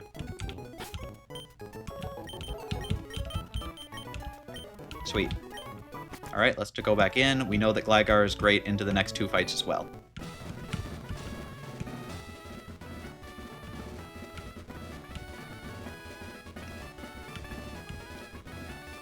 Right, none of these should be double battles or anything. Let me actually pull this up to make sure that we're not walking into any double battles. I hadn't even thought about that until this second, but walking into a double battle would suck. So let's double check that right now. Let's bring up trainer battles. What do we have? Let me put that on screen instead. There we go. So, in... This is Route 109. The Team Aqua Grunts. Okay. None of these say anything about them being double battles, which I think they normally would say. Especially in the text document. They usually say that.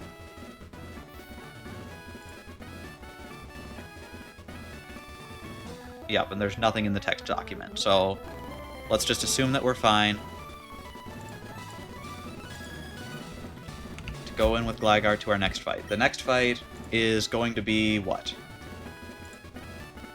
This is the Makihita one.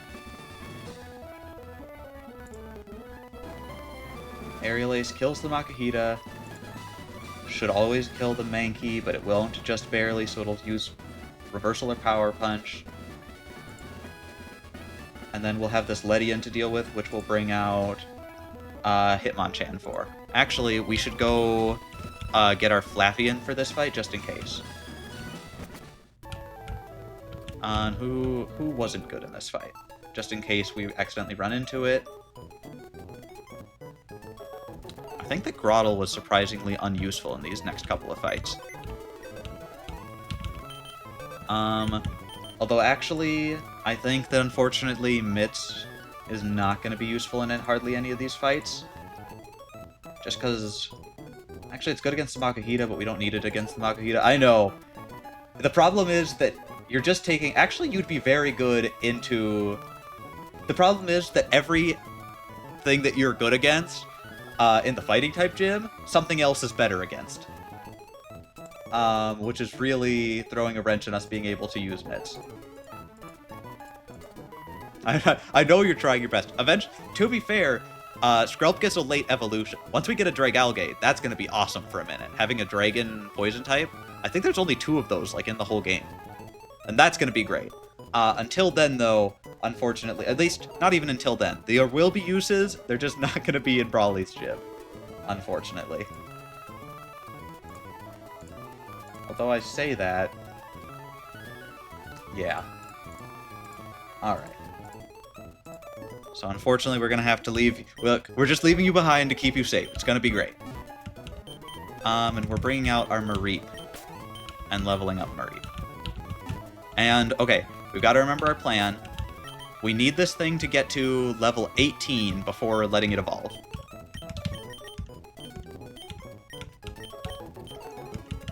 Because then we can get some better moves. Wants to learn Shockwave. Thundershock. Ooh, Shockwave is better than Thundershock. Okay, we'll have to see about that. But yeah, Thundershock just isn't that good. That's okay, 1, 2, and poof, yep. Learn Shockwave, that's cool. No, it's not. We're not gonna let it happen. There we go. We need to stop it until it gets to level 18 and learns Headbutt. So we're just gonna tell it no real firmly a couple times in a row here. 17, delay its evolution, 1 more level. And then we get Headbutt. Nope, you're staying. Alright, now we get Headbutt. Headbutt is just a very good normal type move. Which we're gonna take over Growl. 70 and Flinch is pretty great. There we go.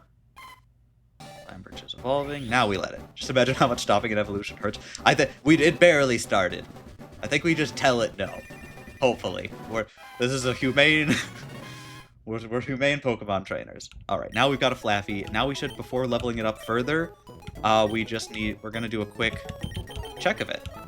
It should still have Static, which is great. What are its move? So it's plus attack, but it's 31 attack. Its special attack is still higher at this point, so that's good to know. Because Shockwave does 60. Alright. So here's the thing. Now we level it up to 21. Yep. Thunder Punch. Thunder Punch is kind of our last move that I'm not sure what... So here's where we have to make a decision. Thunder Punch is 75 physical, and has a chance to paralyze. Shockwave bypasses accuracy, but is only 60. So we get 5 less attack. We're trading out we're trading out power and physical, or special for physical. So I think Shockwave is always better, but Thunder Punch has a chance to paralyze. So we don't want to get rid of Thunder Wave, because Thunder Wave is just amazing. Especially on electric types, I don't think it ever misses. I'll double check that right now, but... Paralysis, I was just gonna check Thunder Wave. I'll double check this in a second and the move changes. Can I find Thunder Wave? Okay, yeah. So let me just bring up move changes real quick.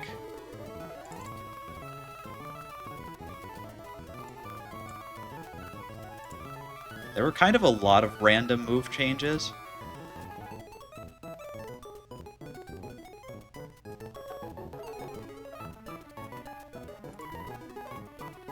Let's see, why is it not picking this up? 1 sec. Just a... Item locations, trainer battles. No, I'm not looking for trainer or item.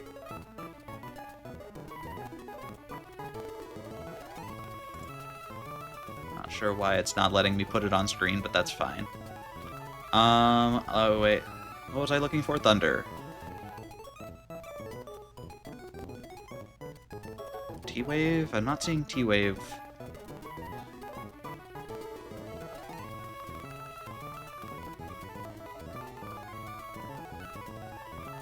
Old Rod? What is it? What else was it? Assume Gen 8.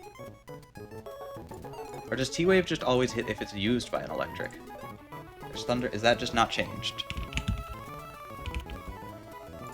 No, not Thunder. Thunder Wave.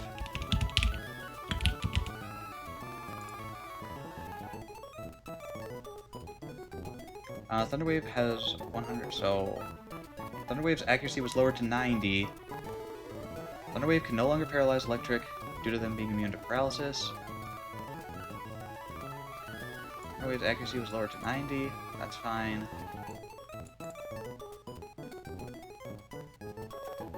Is T-Wave actually just 90% accurate? I feel like I remember hearing that they changed that.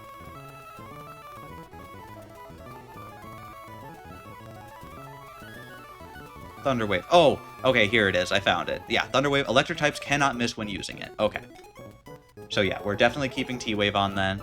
Because guaranteed paralysis is great. Cotton Spore. Sharply reducing speed can be very good. Is it better than taking... I think that Shockwave is just very good, and I think it's better than Thunder Punch. Having Headbutt as for coverage is good. And I think we have T-Wave if we need to paralyze. Actually, though, Cotton Spore isn't worth it, because we can always T-Wave. Yeah, no, I'm getting rid of Cotton Spore. I forgot that because we've got Thunder Wave, that'll reduce its speed. And if we need to reduce an electric type speed, they're not that fast anyways. It's fine. We can use a ground type against them. So yeah, we get rid of Cotton Spore. Alright. Final decision. There we go. Alright, now we can go and do our next fight. Which was against who? Theoretically, it should be against this, Makahita. And we brought Flaffy to deal with the Ledian. In case we're wrong, what do we got? This, okay. This fight I'm scared of. Black Belt, Christian.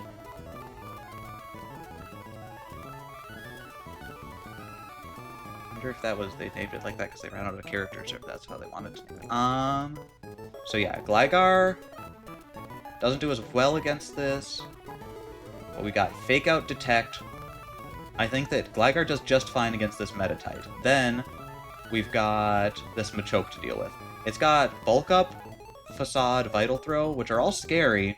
It looks like Groddle does pretty good here. And can just hit through those Bulk Ups. We've just got to be careful about the Bulk Ups. How about Kadabra? Kadabra gets 2-shot, but 2 shots in return. If we come into a Bulk Up, +1 attack, +1 defense.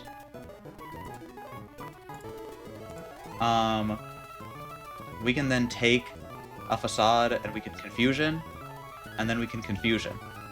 I think that Kadabra would be a good counter to this Machoke. And Girder... What do we have as a good counter to Girder? Looks like Gligar's fine. Looks like Pidgeotto does fine.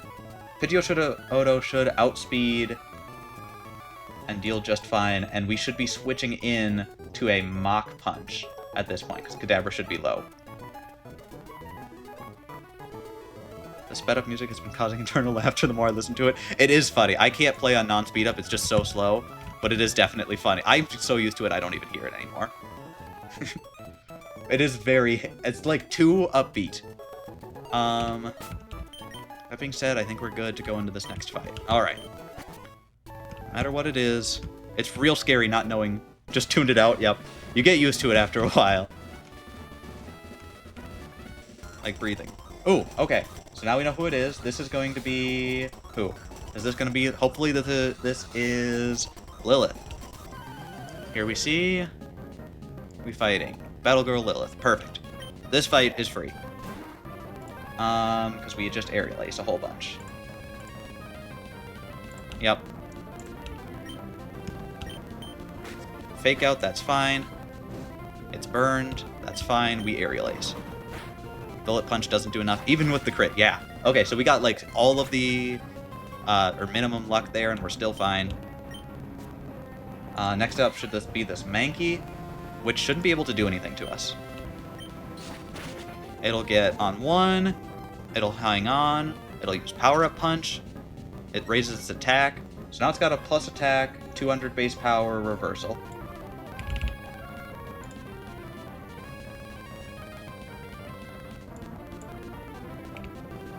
That, +1 attack. It'll do about, what? How much damage is it doing? 27 to 32, but we're super outspeed. So it's fine. And Aerial Ace always hits. There we go. Alright. 1 second.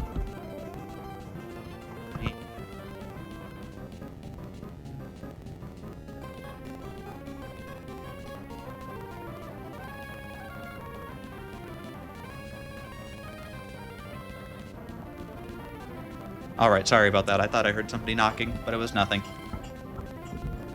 Alright, where were we? Oh yeah, winning. Now we got the Ledian. The Ledian is a little scary. It's gonna probably use Ice Punch here, because that's the only thing that does any amount of damage. And our plan to deal with this thing was to bring out Flaffy. Flaffy takes an Ice Punch just fine, and can Thunder Punch in return. We've also got, instead of Cotton Spore, we've got...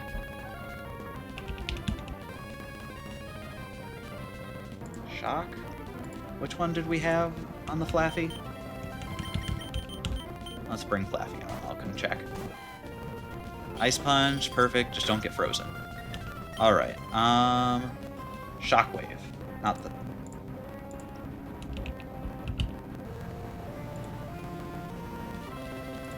Alright, and actually we want to use Thunder Punch here because this thing is specially bulky, but not... specially bulky, but not physically bulky. So Thunder Punch does a ton more damage here. Ice Punch again, it's faster, but that's fine. Ooh, and Static, that's huge. So now it's slower after this.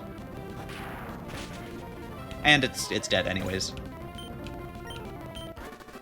There we go, easy fight. Alright, let's get out of here, heal up.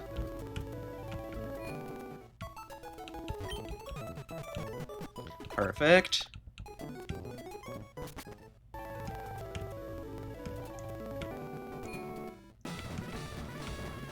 Alright, let's make sure that we're ready for this next fight. I know that I'm kind of just keeping, because these fights are going by so fast, I'm just keeping the calculator on screen so you can see what's happening, but when we actually get to the boss fight, I'll make sure to fix it. Or do it correctly. Alright, this fight's going to be a little tough.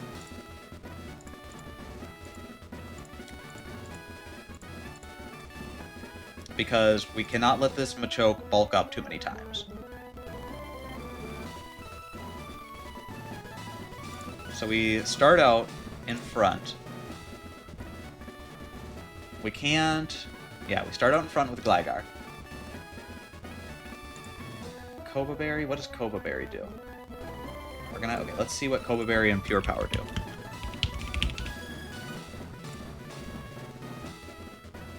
It's hit by a super effective flying type attack. Alright. So it would be great if we could kill this thing without a flying, and what does Pure Power do? That was the other thing.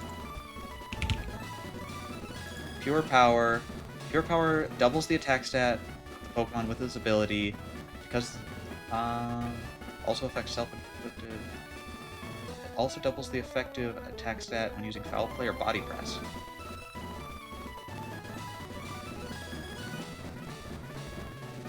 Oh, it just doubles the attack stat for no reason? Why does it do that? Why does it do that? Why not just give it... That's just kind of... Like, I know that that is a good ability, but, like, not on the Pokemon. I'm sure it just has a bad attack stat and then it gets doubled to a good spot. But imagine if it didn't have that. Like, it would just be terrible. I'm sure that there's some, like, ability swap nonsense you can do with that that's really good, but still. Alright, that being said, 2 Aerial Aces should always kill. And this thing shouldn't be able to do much damage to us.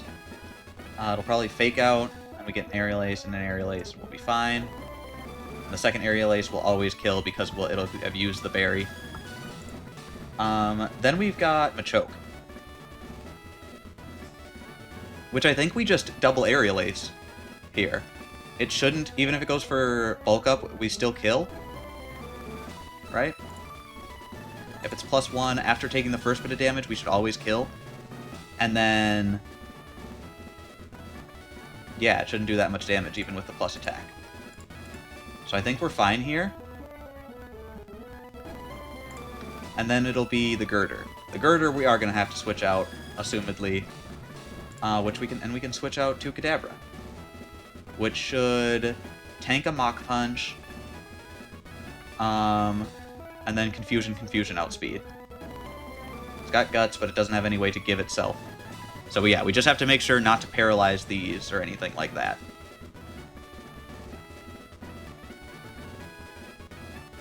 Alright. So that being said, those are the next two fights, and we have Gligar out front for both of them.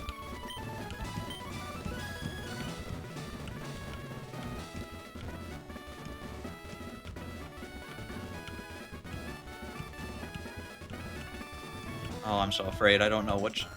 Okay, who is this? Is this Black Belt Christian, hopefully? Not again. Not again. Not again! Okay. Okay. You know what? It's fine. Everything's fine. We've got Black Belt, Tekao out after this. It's gonna be fine. It's gonna be fine. Whoops. Alright. Here's the thing. Who is it gonna fake out? Okay, so we know this Breloom. This Meditite is actually not scary. And actually, the rest of that Breloom's team is super easy to deal with.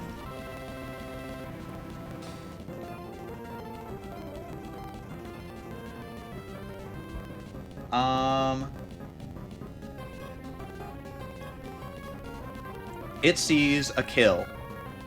Breloom sees a kill on Kadabra.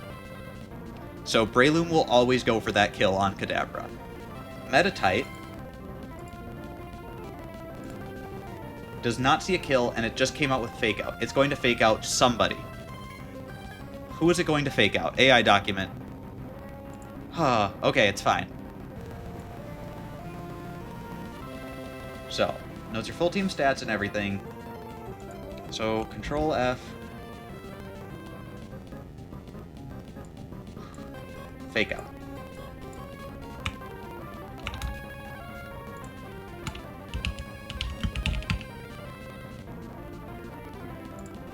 If it's the Aemon's first turn and out and not targeting Shield Dust or Inner Focusmon, neither of our Pokemon have Shield Dust or Inner Focus, it's +9, so it'll, because it doesn't see a kill, it'll always go for Fake Out.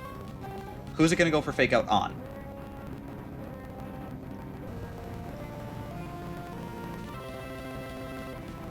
Let's just go to double battles.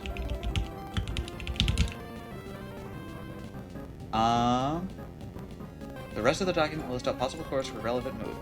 I decided there are some damaging moves that are special, a Relic Song.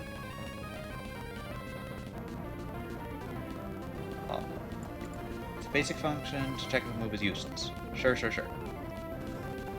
Slow kill, a fast kill, a slow kill, a high scoring damage, slow.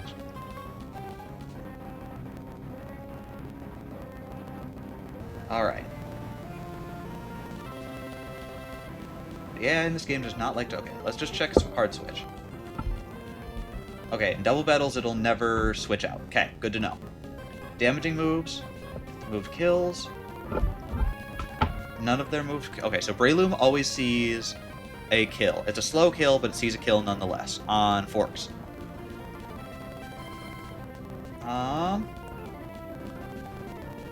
Next up... These moves are Explosion. Okay, all of these moves, with the exception of Explosion, yeah. Damaging priority moves. Is dead to player's mon, all moves with priority get an additional +11. Sure. Damaging and trapping, not worried about that. Is it gonna just pick it at random because it sees that it's equally likely to go for Fake Out on either of them? Okay, so it has a chance to go for Fake Out on either of them. So here's what we do. Either way, we Aerial Ace the Breloom. because that always kills.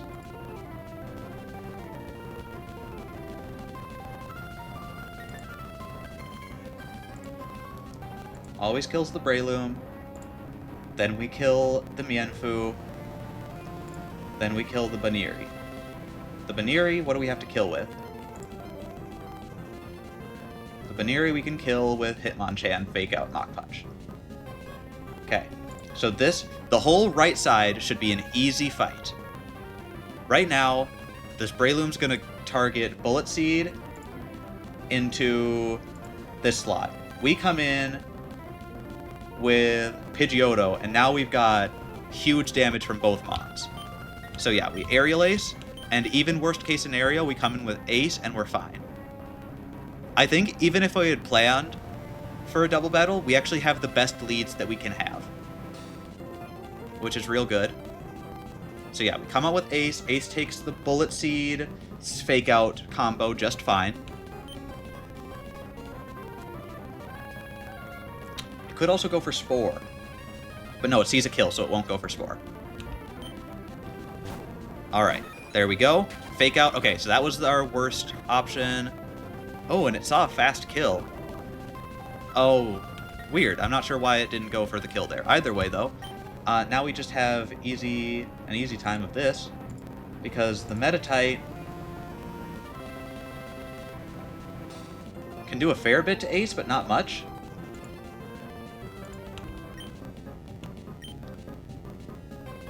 And then we just Air Cutter both of them. No, if we Air Cutter both of them, can Air Cutter kill Breloom?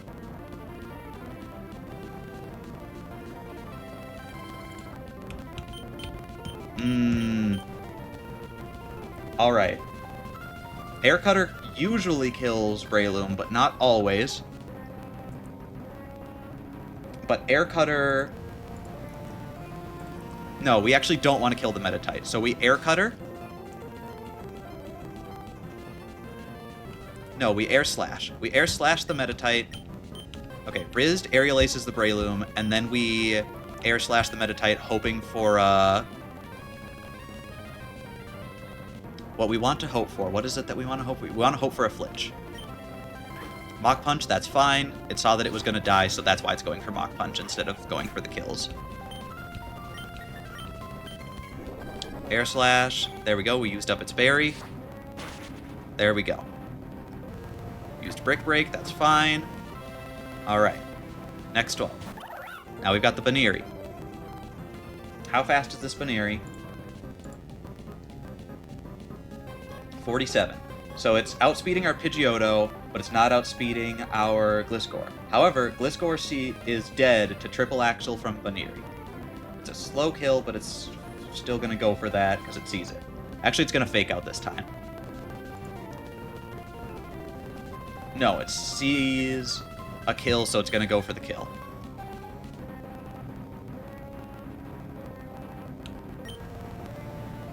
So it's going to go for Triple Axle into Rizzed. So what takes a Triple Axle the best? This is what we wanted Hitmonchan for. So Hitmonchan's going to come out and take dual hits from the Meditite and the Baniri.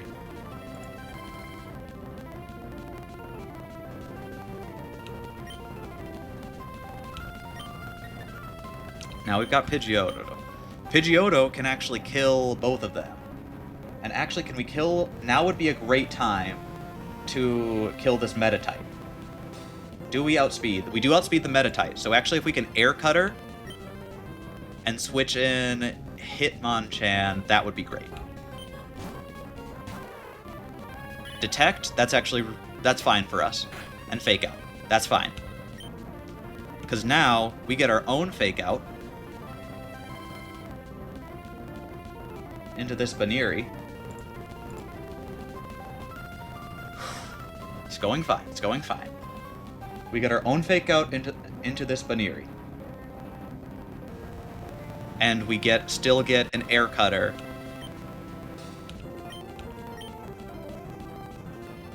into both of them. Baneri flinched. We use Air Cutter. Alright. There we go. Now we can kill both of them here. With Mach Punch into the Baneri and Air Cutter. But do we want to kill Metatite? We could leave Metatite out here and just cut its damage with Feather Dance. No, because the Baneri's the last Pokemon on the other team. No, it isn't. We still haven't seen the Mienfoo. So yeah, we're just going to Feather Dance the Metatite down so that it just can't be doing damage. And leave it out here so that we can kill it later.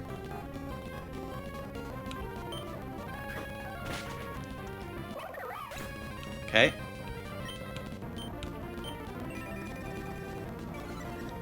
Attack harshly fell. Oh, we were doing so well. We were doing so well. It had to crit. I thought it would go for the kill on Rock Lee, and then we were fine. Okay. It's gonna fake out here. It's fine. We just have to deal with it. No use crying over spilled milk and whatnot. Alright. Mienfoo's gonna go for fake out. Fake out on what? It's gonna go for fake out on probably Metacham.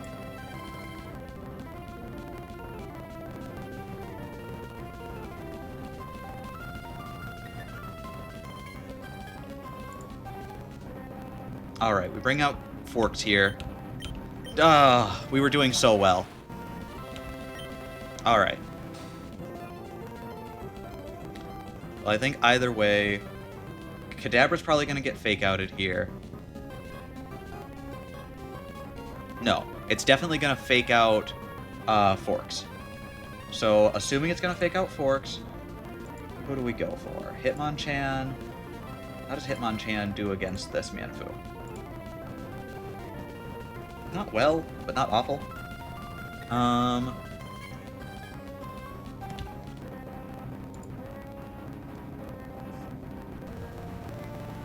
I think we actually go for Comet Punch here onto the Mienfoo, assuming it's faking out, and then Confusion. So whichever one it fakes out, we're fine. There we go. 1, 2, only hit twice. That's unfortunate. Break over there, and it's not doing anything. Alright. Now we just Mach Punch, Confusion. There we go. And now we're only going to have to deal with one Pokemon at a time. Okay, so at this point we've almost certainly won between Forks being stupidly fast and us having Mach Punch on Rock Lee. We've won this, but that losing Pidgeotto sucks. Well and truly. Especially going into the fighting type. Pidgeotto's going to be so good against Brawly. Oh. Okay, I can mourn after this fight. Now we're just 2v1ing this Machoke. How much are we doing? Mach Punch does about 30. Kadabra's doing 70. We always kill with Mach Punch and Confusion. I get even Helping Hand Confusion here, but it's fine. If we need to in the next one, we can Helping Hand Confusion. Alright, Girder's out. Confusion plus Mach Punch still does the same. Otherwise, it's got its own Mach Punch. So I think we actually switch out Rock Lee here in case it sees that Mach Punch kills. How much is Mach Punch doing to our Hitmonchan? Mach Punch is doing about 16, and if it sees that it's dead, it's always going to go for it. And we can't see exactly what our Rock Lee is at, so I think we just switch out here into Tank. Yeah. And Confusion. Okay, it does go for Mach Punch, but on Forks for some reason. Alright, and we win. Okay. Now we mourn. This is mourning. It's okay. We're still going. That's 2 more of the tough trainers in here out. There's actually only 1 more trainer now. This morning. I know. There's actually now only 1 more trainer in this whole godforsaken gym at this point that we have to deal with. So, that's good. Alright. We've got death number 2. We're losing all of our birds, slowly. We're gonna have to... Yep. That's 2 deaths so far. Honestly, for only our 3rd try... Wow. Hi, Deadfire. You just missed all the tragedy happening. We just had our 2nd death of the run. We're very sad right now. It's a very somber feeling. We're doing fine. We're actually going through the gym at, like, awesome pacing-wise, but that sucks. Gosh, I was so afraid of the double battles, but I thought that we had it. That crit sucks. Should try not dying. I will take that to note in the next battle. That's actually great advice. I wish you would have been here. You should have been here. Alright, though. For real, how are we taking on this next one? Looks like...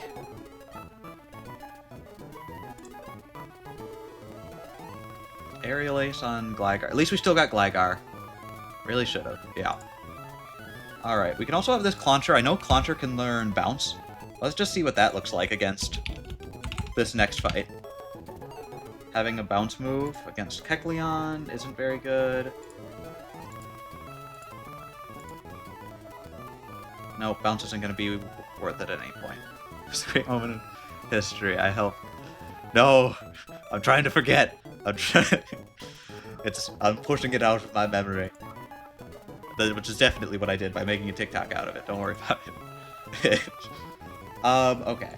Actually, though, in this fight, Kecleon, Dizzy Punch is a little scary, Drain Punch is a little scary, T-Wave is a little scary. T-Wave actually doesn't work against Gligar, so if we just have Aerial Ace, Aerial Ace, Aerial Ace 3 times in a row, I think that's good, and we should just outpace the Kecleon here. It's got Protean and it's got Lumberry. Ooh, it's got Protean. So it'll become whatever its first move is. So it'll probably be fighting after the first one, so actually Aerial Ace will be way better. Afterwards, we've got Golett to do with. But we've got Black Glasses on Gligar, so Gligar's actually pretty good here. Otherwise, we'll switch to Grotle, which can take things just as well. Then we've got Pignite. Pignite will definitely come out if we've got Grotle. Okay, wait, no, it's not going to be in turn order. I have to remember that. So, after this, what does the best against it? Pignite is slower and takes less damage. Golett is slower and takes less damage. And Jangmo-O is slower and takes less damage. Because none of them deal very well, it should be in turn order. So, we have Gligar out, then it should be Golett. After Golett, we've got Grotle that comes out and finishes it off. Be lurking. Going to play some Fragpunk. I'll be lurking. Sounds good. Have fun playing that. Appreciate you stopping by and hanging out for a while. Always good to have extra people in the chat. Let's see. Alright, so this Golett gets taken out by Grotle. Hopefully 2-shot. We might even get a flinch in there. That would be great. It'll probably be 3-shot though. And then Pignite comes out. Pignite's Incinerate is very good. And to deal with that, what do we have? We can come in with Hitmonchan, or we could come in with Skrelp.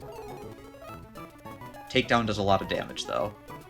But Water Pulse, are we faster? No, Skrelp is not faster, so we can't deal that. Horsey's faster. Horsey has Bubble Beam. Horsey can tank and Incinerate. Horsey can tank and Incinerate just fine after. Okay, so we have to level up Horsey, because Horsey will be faster than the Pignite, okay? And we might even get a new move, so that'd be good. So Horsey's our counter to Pignite. And then how are we going to deal with this Hakomo? Let's just double check everybody's... It's Blaze, it's Eviolite, Protean, and Overcoat. How does Overcoat work? We'll have to check that. How are we dealing with the Hakomo? Hitmonchan looks like deals with the Hakomo just fine. We'll have to be careful of Iron Defense, but something to work. Overcoat, how does that work?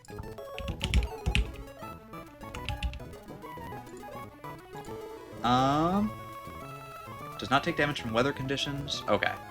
That's not something we have to worry about. So. Deposit other Pokemon. Who's not coming with? Kadabra might come with. I don't think Lambert's going to be useful here.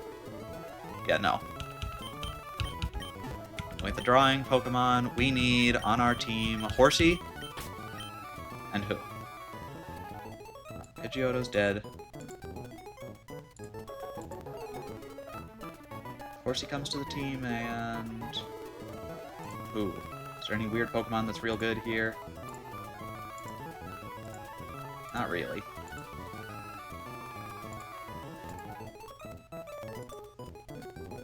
I guess Krabby could be fine. Krabby's not good.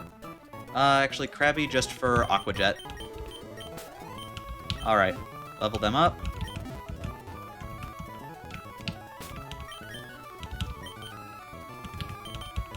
Perfect. I'll go keep the team safe because you're a tank. Absolutely. Aerial Ace. Aerial Ace on Eugene. That's actually going to be useful. Why does this thing know Aerial Ace? Wait a second. Wait just a moment. Metal Claw. Metal Claw is not good. It's good, but it's just not as good as Aerial Ace or Mud Shot. Actually, I'd say Mud Shot's worse here. Has a chance to reduce speed. Mr. Krabs could fly, I guess. We've got way better... Aerial Ace is crazy coverage, right? And we've got way better ground-type users with Gligar and Grotle, so I think that Mudshot is not going to be very useful on this thing. There we go. And then Horseshoe wants to learn Clear Smog. That could be very useful. Attacks with White Haze that eliminates all stat changes. Yeah, that's huge. That's just way better than Clear. Lowering the foe's defense, Clear Smog is just so much better. And I forgot Horseshoe has Twister, so that might be useful against the upcoming Dragon type. Oh, Horseshoe's evolving. Wait, I don't know if I want you to evolve yet. Actually, it's only one level, it's fine. Alright, Horseshoe, you're a Seadra now. That's gonna be huge. Horseshoe's way better now.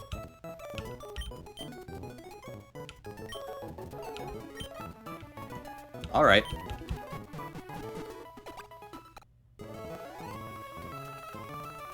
Cool. Alright, let's go do this. Who did we want out first here? It was Gligar, right? Yeah.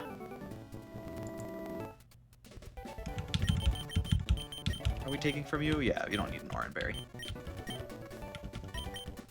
Alright, let's do this thing.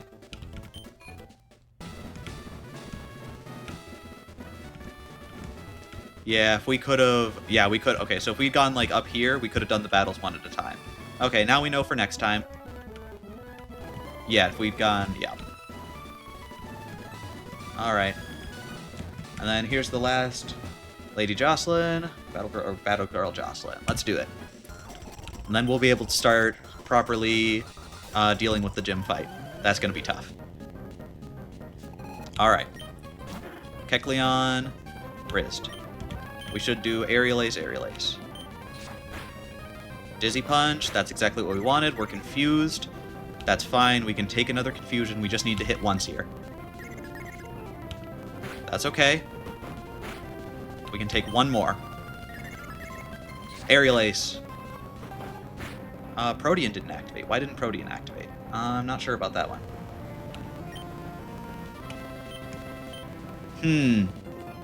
Okay, well now we can't take another one. Keeps going for Dizzy Punch. Dizzy Punch might just straight up kill our Gligar. So we definitely have to switch out here. Yeah, getting confused sucks, but we didn't have the Confusion Berry because we forgot to pick it up before we left. So that's okay. We've got Kecleon. What do we want to... What outspeeds and deals with this well? We could have the Golett.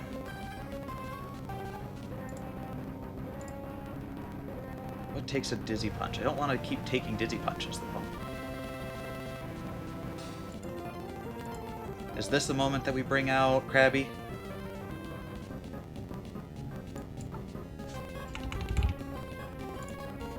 I think we bring out Krabby here to take a Dizzy Punch and hope that we don't get... Because we don't really need Krabby for this fight. It was just kind of extra. So I think if we're going to have one Pokemon that, like, to come out here, we want it to be Krabby. I know this is going to mix up the order of things that were going to come out, but it's fine. Just don't get confused. There we go. No confusion, and now we outspeed this Kecleon by a fair margin, so we can just Aerial Ace.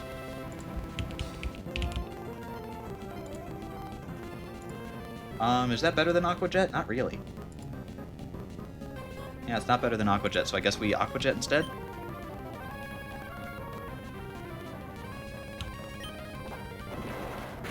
There we go. Next comes out Hakomo. Alright, that's what I expected. So now I've got Hakomo out. It's Dragon fighting. It's going to use Dragon Breath to kill us. Because it always sees a kill. So, what comes into Dragon Breath just fine? Should be Hitmonchan.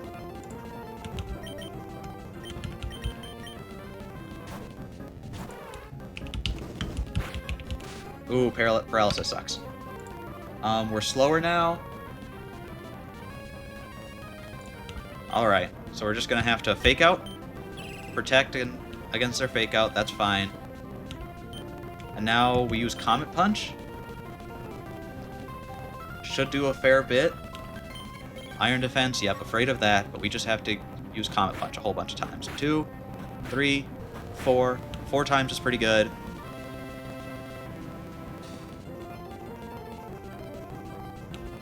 I think we just go again, because we're not taking that much damage. Oh, we outsped. Dragon Tail, but it missed. Alright. Iron Defense again. Okay, so yeah, we just have to know we have to deal... Ooh, that sucks. Okay, we got its berry at least. Dragon Tail. Now we're going to be switching out. Okay, so now we know what it's going to use here.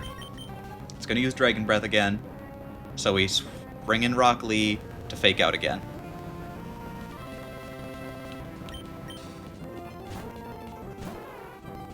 Dragon Breath, we're fine. Fake Out, because why not? And then Comet Punch one more time. Alright, should be full defense now. So we just have to start hitting it with special type moves or hope for a crit somewhere in here. Because it went for Iron Defense, we have another free time. Protect is fine. We finally got full Parrot, that's fine. 3. Okay, now we can't come back in. Ooh, that was perfect. Because even Horsey would be faster.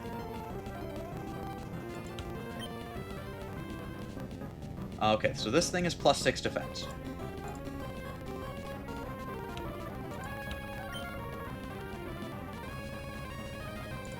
Right now, though, we've got... Okay, let's actually put this thing in as a Seadra. Let's go... Let me go open the thing. Go to the Run and Bun box. Get rid of... Horsey. Put it in Seadra. It's level 21. It's got all the same moves, but instead of Leer, it's got... What did we give it instead of Leer? Clear Smog.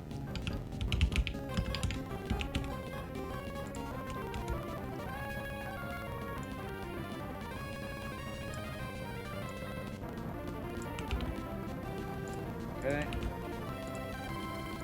Alright. We put Horsey in the trash. So yeah, this Seadra does how much damage? Even with +6 defense? How much are we taking? Yeah, like 40. Because we're still just Water type, not Water Dragon. Perfect. So we should be able to Twister here for no problem. There we go. Perfect. Now I've got Horseshoe out. So it shouldn't be the Pignite, it should be the Gullet. The Seadra might be very good here. We should actually take... we should double shot this thing with Bubble Beam now. And if we can stay in against, yeah, Shadow Punch, that's fine. And now we should super destroy this Pig Knight, right? Wow, we don't. It does a fair bit of damage. Takedown's gonna be a little scary, but that should be a fair bit of recoil anyways, and we're faster. So we're actually fine still. Alright. Flame Charge, that's fine. Even with a speed up, you shouldn't be faster. Pig Knight is slow. Yep, 40. That's what I thought. Too slow. Perfect. Okay. Now we've just got the gym fight to plan for. This fight is going to be actually difficult. Yeah, I don't think that there's anybody that we've bypassed or anything. Yeah. So let's go out, heal, and do this gym fight.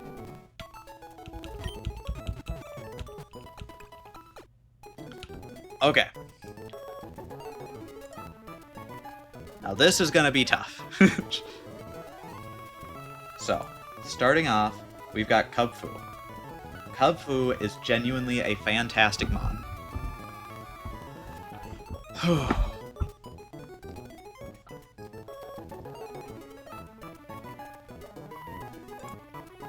Cub Fu always outspeeds Sucker Punches the Kadabra, so we don't want to bring the Kadabra. Gligar. How does Gligar do? Gligar two-shots Cub Fu. What does the Yappa Berry do? Let's read that real quick.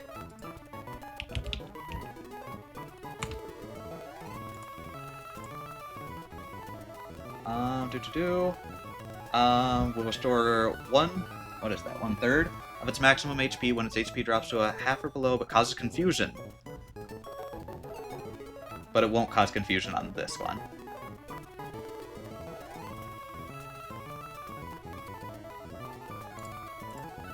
Right? Yeah. Alright, yeah, this fight's gonna be so tough. Alright. So it'll have Yappa, it can't be flinched, so do you think it wants a Sucker Punch, kill Kadabra? You can keep using Kinesis on it, and then switch? That's an option. What's the power points on Sucker Punch? Let me check that real quick.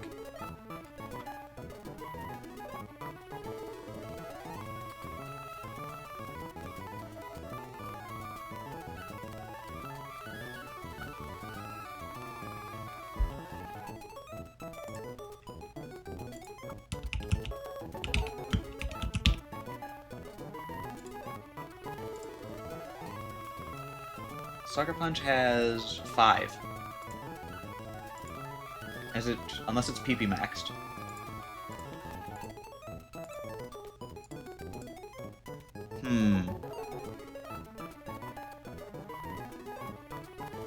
I wonder if it's PP maxed.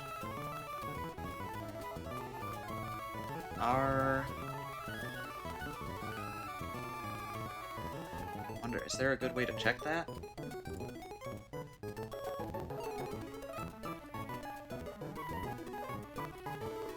Let's check something real quick. Trainer battles. Jolly Inner Focus. Mechanics changes. Okay, yeah. Let's double check this. Gym trainers and gym leaders will heal your party full before battle. Beg is inaccessible. AVs, TMs. Yup. HMs. Paralysis, Sleep, Disguise, Gale Wings, Mega Armor, Moody. What are we looking for? We're looking for power points. Level cap. I'm gonna assume it's 5. And if it's 8, what do we do? Okay. That is true. If we can avoid Sucker Punch and then Confusion it, that would be huge. The problem is that we don't one-shot, almost ever. If we one-shot, I think I'd do that, but because we don't one-shot and we're still taking so much damage, like, there's a chance that a Mega Punch crit kills us anyways. So, I like the good idea, but not for Cub Fu. That being said, I think Aerial Ace is pretty great here. I think we'll take probably a Mega Punch or a Zen Headbutt into a Sucker Punch. Then what's coming out? So, Gligar super kills the Kubfu. That's fine. What's coming out next?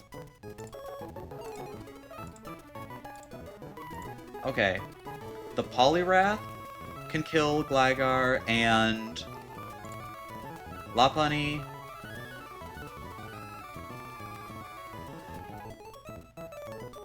If we... I'm just gonna always assume Retaliate's online.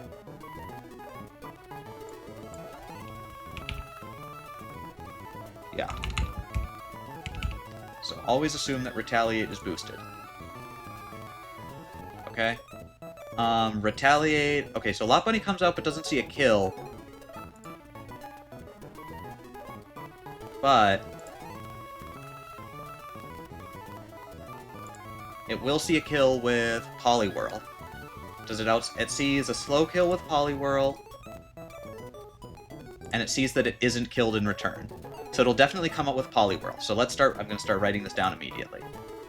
So plans. Our plan right now is to lead with Gligar.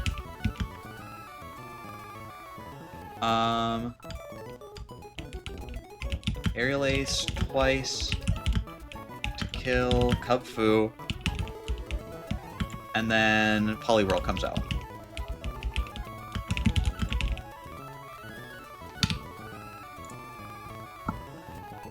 How do we deal with Poliwhirl? I'm seeing one thing that looks like it could deal with it. It looks like Mitz has a positive matchup into this Ice Beam. If we get Skrelp, Seadra, how does Seadra do? Fine, but not as good, so yep. How about Kadabra? Also fine, but not great. Nothing does great into this Poliwhirl. What's it got? It's got an Expert Belt and Water Absorb. Okay. So don't hit it with a Water-type move. Poison Tail's gonna be pretty good here.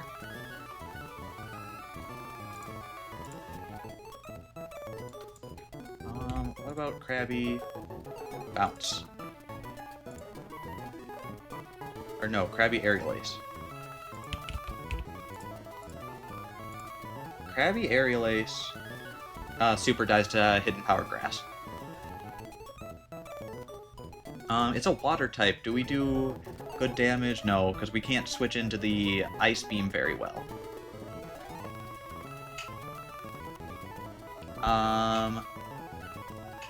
Yeah. Do we outspeed? We don't outspeed either. So Razor Leaf could crit kill, but I don't want to have to rely on that. We never get crit, though. But we might get two-shot by Ice Beam. Alright. So we could only come in... So that's not great. Again. Baiting Superpower might be useful if possible. That's true. Alright. So let's say we're out with Gligar. It's going to try and use Ice Beam. We switch into... There's also a possibility that we're low enough that it might see Bubble Beam, so it'll be a toss-up. We'll assume that it's a toss-up between Bubble Beam and Ice Beam. At that point. We'll just have to assume whatever's worse in the moment. Skrelp can actually come out, do some damage, and bait Superpower. What does Superpower do exactly again?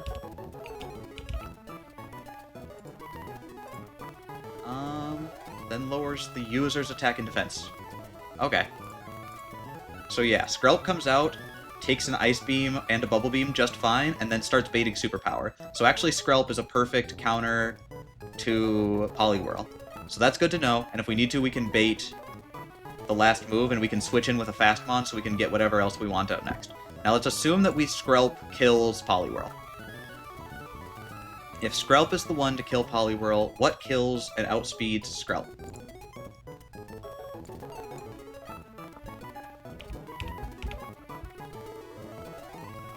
Retaliate will. Retaliate Lopunny will. Do we have anything that can resist that?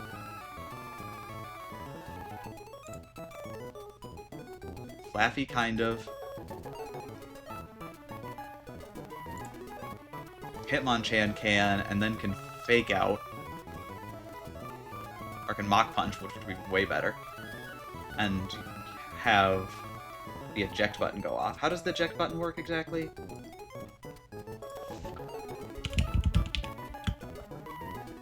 Eject button. The user is hit by a damaging move and does not faint, and consumes the eject button and is immediately switched out. Does not activate if the holder is a wild Pokemon or if the trainer. Will not activate if Pokemon substitute takes hit. If the move is affected by Sheer Force. Activates after the last strike of the multi-strike. The eject button will be removed from the holder by Knockoff Thief, Covet Magician before it has the opportunity to activate. Can no longer trigger Symbiosis. Okay. Does that mean that it doesn't get a chance to fight if it gets hit beforehand? It doesn't seem like it, no. So yeah, Hitmonchan can come into a Retaliate. And then get Mach Punched away.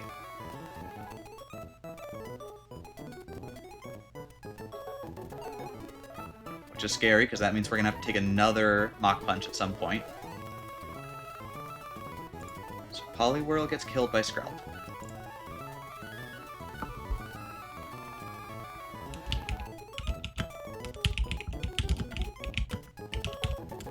So Poliwhirl switches into Ice Beam / the water move.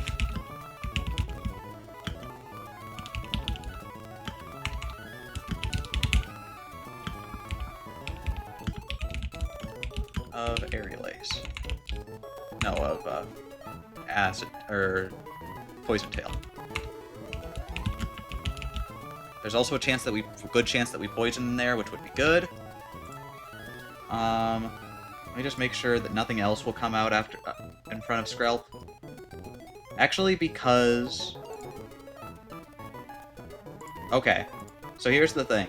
Because most things outspeed and kill if it's low, it'll go in turn order, but because it'll go in party order, it'll actually be Lopunny no matter what. So it'll always be Lopunny that comes out.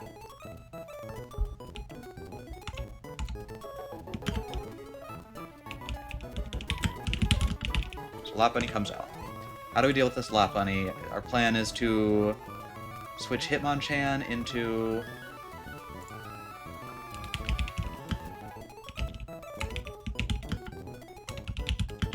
Retaliate.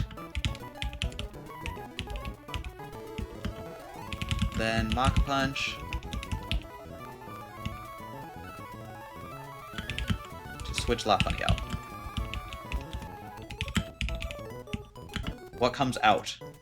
Assuming that we are at about half health, it'll be what? What outspeeds and kills? Combuskin doesn't outspeed, might kill though.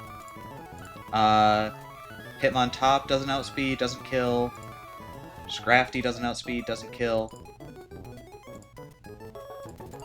So it'll probably just be turn order then, as long as it takes... What does the most damage? I think it sees that... Yeah, so it'll probably be Hitmontop out next, because it sees that Hitmontop is doing... Yeah, because Hitmontop will do the most damage, Hitmontop will come in and intimidate our Hitmonchan. So what do we do after that? It's probably going to go for Mach Punch. No, it's going to go for Fake Out, unless it sees a kill. Either way, we go into what? We've already used up our Gliagar at this point. How does Seadra do? Not great. We haven't had to use Grotle at this point. Grotle does fine. We can take a Mach Punch and just start Razor Leafing. And if we take a Fake Out, that would be even better. But we're slower, so I don't love that. Mach Punch. What takes a Mach Punch really well? Not you. Skrelp. Not you. How about Choodle? Not you. Oh, Choodle sucks. Not the Amora. And... Hitmontop. Let's see. Confusion. No, that's bad. Okay, so Hitmonchan wants to swap out. There's really nothing that we have that can really deal with this Hitmontop, huh? I guess we'll have to use Groddle.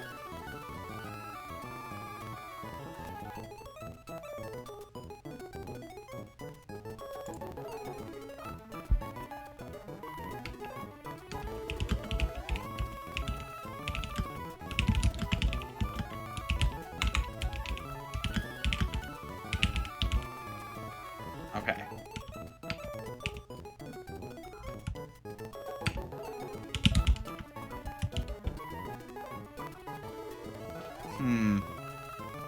Okay, so if Hitmonchan comes out, we'll have to switch to Groddle and just 1v1 for a minute there. We'll put an Oran Berry on him. Otherwise, if the Combuskin comes out, because I'm not sure that I'm right about the Hitmontop coming out. And the other option would be the Combuskin. If Combuskin comes out,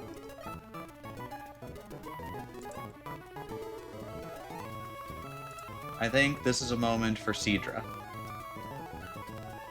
Seadra comes in to deal with what is it taking? It's taking a double kick.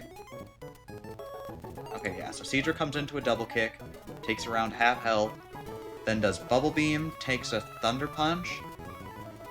Which if we get Max Roll will die. So that's not good, so we just have to put a berry. Oran Berry on Seadra. So if Combuskin comes out, Oran Berry, Seadra,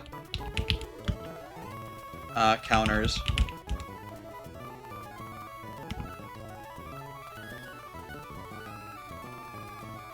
Alright. After that, how do we deal with... So if Combuskin dies, I assume the Lopunny will come back out. How do we deal with the Lopunny? If...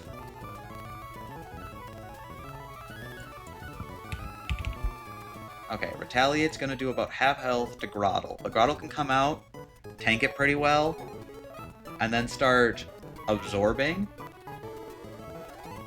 No, I'll probably just Razor Leaf for the kill. Because Retaliate will go down in power the second time. Alright. I'll probably just go for Headbutt then. So yeah, we Razor Leaf with Groddle. So Groddle, and the chance, if it's Combuskin, Groddle comes out to deal with Oran Berry, Seadra counters, Lopunny comes back out. Groddle counters.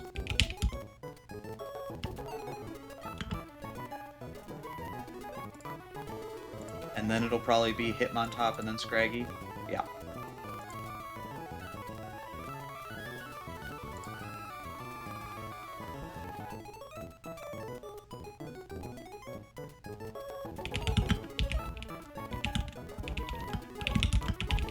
Alright, so who do we have on our team so far?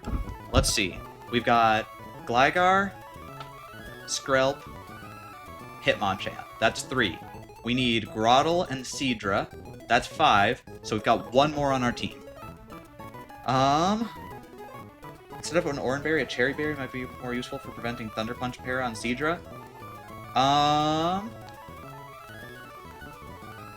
Oh, that's scary. The thing is, you're not wrong.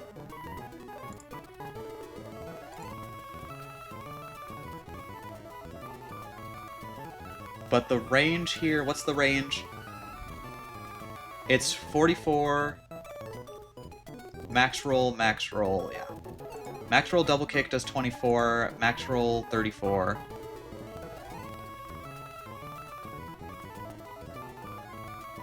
The problem is that they both max roll. We're screwed. It might go for, and it's probably gonna, yeah, but it's gonna go for Thunder Kick the first time. If we get a low roll and we see that, then we know that it'll probably go for Workup. Unless it sees that it's dead, in which case it'll probably go for Thunder Punch. I think that I'd rather have the Oranberry because I'm more scared of the range than I am of the para. Yeah.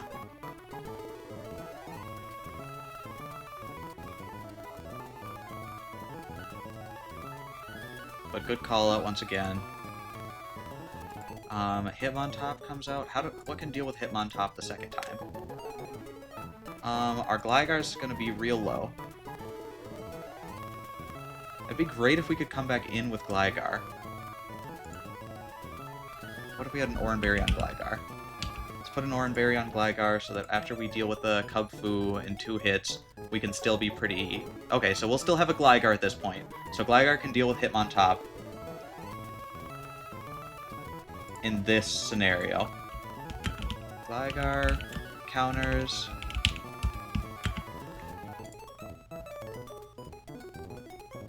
the Hitmontop with Aerial Ace.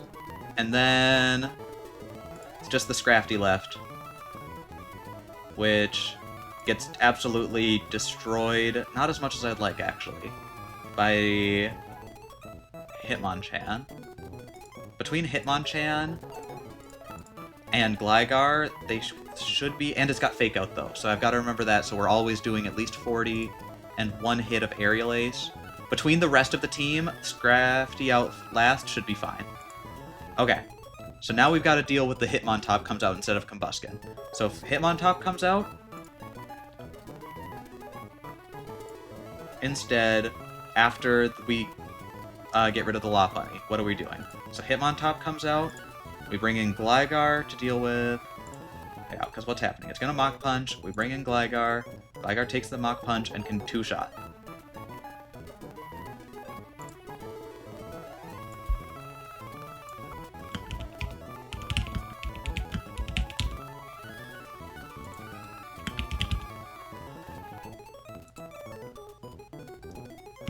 After Gligar 2-shots, it could be basically anything that comes out, but it'll probably be the Lopunny because Lopunny outspeeds. So Lopunny comes back out.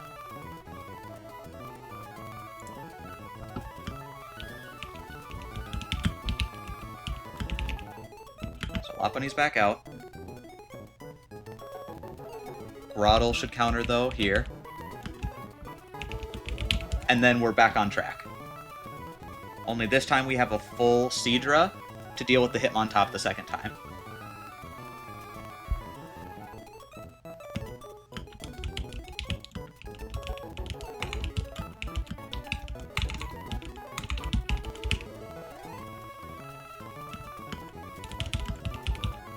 Okay. I think that that's as good a plan as any. Let's make sure that our team is all correctly out. So we're starting out with Gligar out front. We're going to take the black glasses off because we're not even going to be using them. We're going to put an Oranberry on. We're just actually going to take everybody's items off. Except for yours. You can keep yours, Rockley. You're getting an Oranberry.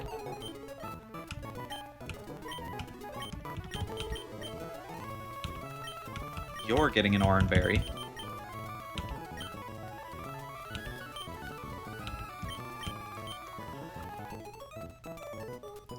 What was our full list of team? Gligar, Skrelp, Hitmonchan, Grotle, Seadra,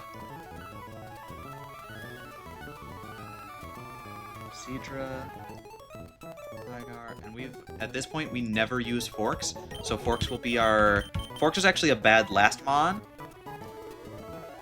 because Forks doesn't actually do that much. So we actually just I just realized we have an extra Mon to use, because... Okay, so that's actually makes this much easier. We're actually going to give Tank an Oranberry as well. We're just giving everybody Oranberries. Okay, so we need to get rid of... Deposit Pokemon. Yeah, that's not going to be good. Eugene, you might not be good. Withdraw Pokemon. We need Skrelp. Skrelp, Oranberry. And now, who's going to be the next best one? I think it's genuinely going to be Eugene, just because of crit armor and the real fast between Aerial Ace and a good use of the fast, what is it? Aqua Jet. Alright, everybody else, you're getting an Oran Berry, and you get an Oran Berry, and you get an Oran Berry. Alright, so this leaves us with Eugene in the back as a last counter to the Scrafty, and as backup in case we need something at any point. I genuinely think we've got this. I'm real optimistic at the moment.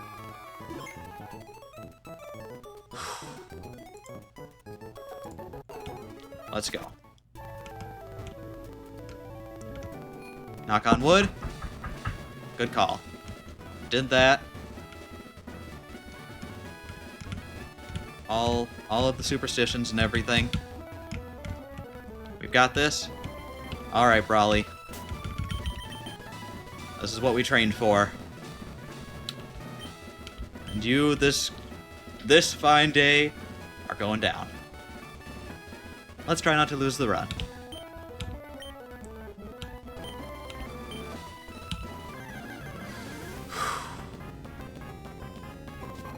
Leader Brawly would like to battle. Cub Fu, there we go. This one's easy, we Aerial Ace, Aerial Ace. There we go. Zen Headbutt. That's one of the best moves it could have used. Sucker Punch, that's what we expected. There we go. Unfortunate that we're just didn't get below 50 to eat the Oran Berry, but it's fine. Alright, next up comes out Poliwhirl. Perfect. We know it's going to use its Ice-type move. What was our plan here? So we lead with Oran Gligar, Aerial Ace twice to kill Cubfu, Poliwhirl comes out, Skrelp comes out to deal with the Poliwhirl.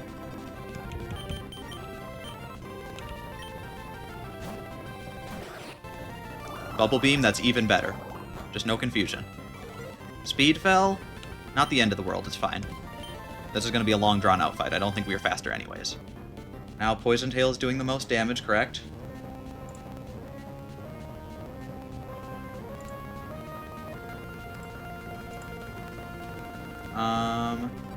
Yeah, Poison Tail is doing by far the most damage. Superpower, perfect. Attack fell, defense fell, yep, now Poison Tail.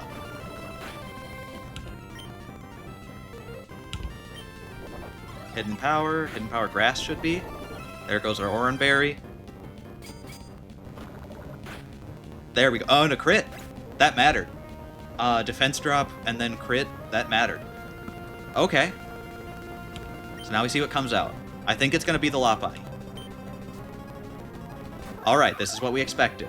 Now this Lopunny, I think, still kills. We're a lot... Let me actually double check this now, because we're a lot higher than I thought we'd be. But Retaliate should be 140 base power right now. Okay, yeah, no. Lopunny still kills with Retaliate here. So we switch out, just like we were going to, into Hitmonchan.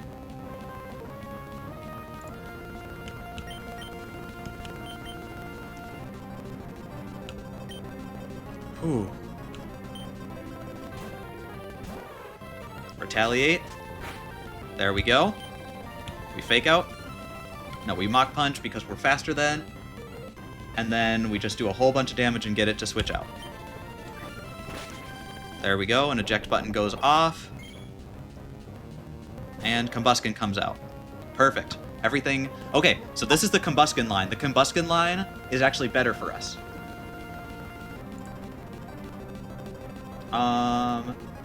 This is our Oran Berry Seadra moment.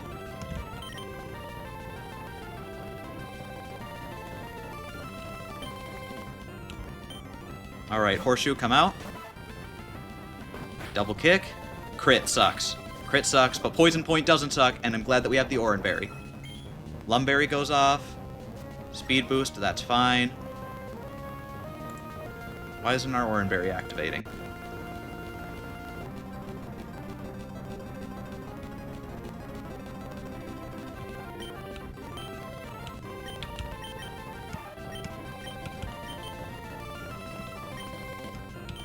Why didn't the Oran Berry activate? Are we like at exactly 50? Oh, it's yellow without being half. Yep. Dang. That's okay. So we got Combuskin out. It shouldn't...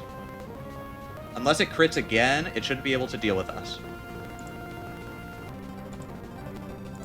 Yeah, and Bubble Beam, even with one speed boost, I think it's faster now? Yeah, it's just barely faster. Oh, that sucks. Because of the crit, we're super in range to die to Thunder Punch.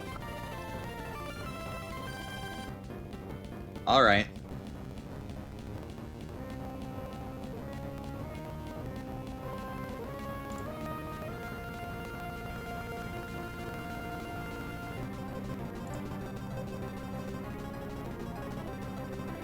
Alright. The fact that we got the crit and we didn't get the Oran Berry, this was genuinely the worst roll that we possibly could have gotten. Alright. However, we can take a Thunder Punch with Gligar. It's going to go for a Thunder Punch here because it always sees a kill. So we can bring in Gligar and then Aerial Ace. And it can Incinerate, doing 45%. What? Let's check summary. What is Gligar at? Gligar's actually at a better position here, and it's still got the berry. So I think we go... Ooh, how does Incinerate work? Does it do more damage if we're holding a berry, or does it just... what, an Oran? It doesn't do more damage, but it will eat up the berry. But we can Aerial Ace... Quick Attack?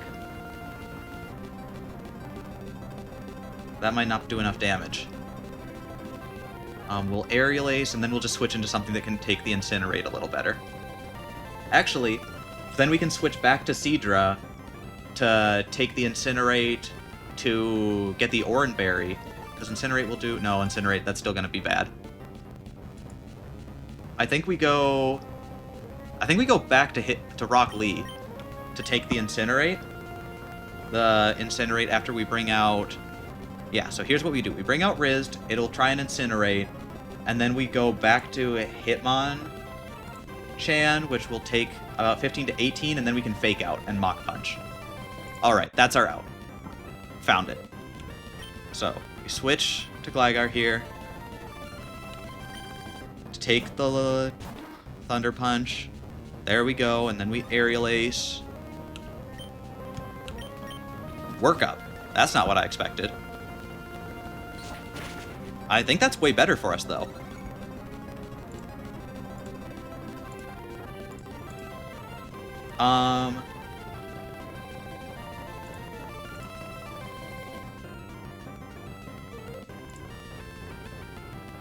It sees Incinerate is still its best move. As doing 33. Actually, it sees that Incinerate always kills.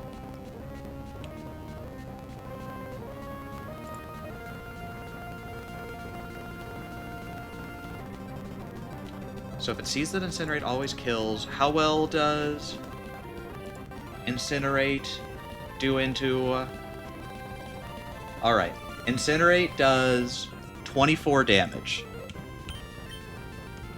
to Rock Lee. So we switch to Rock Lee, Fake Out, Mach Punch.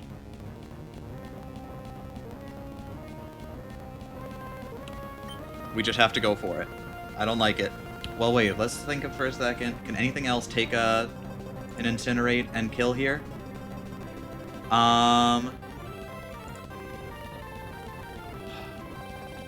Eugene dies to an Incinerate. Does he? Yeah, Eugene is a roll to die. Skrelp is definitely dead. Tank definitely dies. Alright. So yeah, we have to go for this risky switch into Rock Lee here. No crit. Alright, good roll. Now we Fake Out. And Mach Punch. I think, how much does Mach Punch do? Do we just Mach Punch? Mach Punch can do 30. 1 minimum. So Mach Punch does 31 minimum. And... let me just double check real quick. How much did Gligar do? 63. 63 plus 31 minimum. It doesn't look like we got minimum roll, but if I'm reading this wrong... So yeah, we should Fake Out. Fake Out, then Mach Punch. Oh, Fake Out crit. That works too.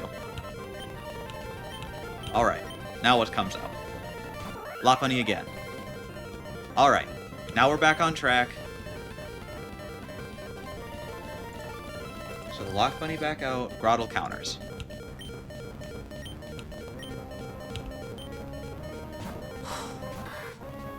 Retaliate, ton of damage. Once again, just barely under. Okay, how much is this thing taken to? How much do we need to do? Yeah, we can't afford to absorb. We have to Razor Leaf. Doesn't Mach Punch kill Lopunny here, or did you tank out for a reason? No, Mach Punch would have killed there. I wasn't paying attention because I was trying to go based off of the plan. That was just a misplay. I was sticking too closely to the plan because I didn't expect to have Hitmonchan out. No, you were super right there. Mach Punch super killed. That would have been way better. Whoops. It should be fine still, but yeah. Oranberry. Razor Leaf. Oh, and just one off. Well, now we absorb. Alright. Now, what comes out? Hitmontop. What was our plan for Hitmontop?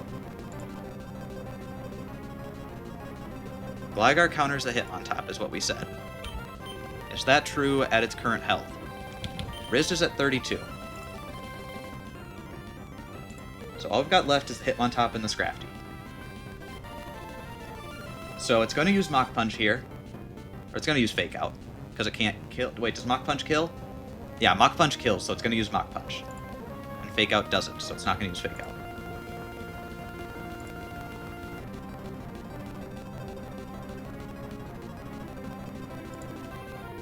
Unless it goes for Pursuit here. Ooh.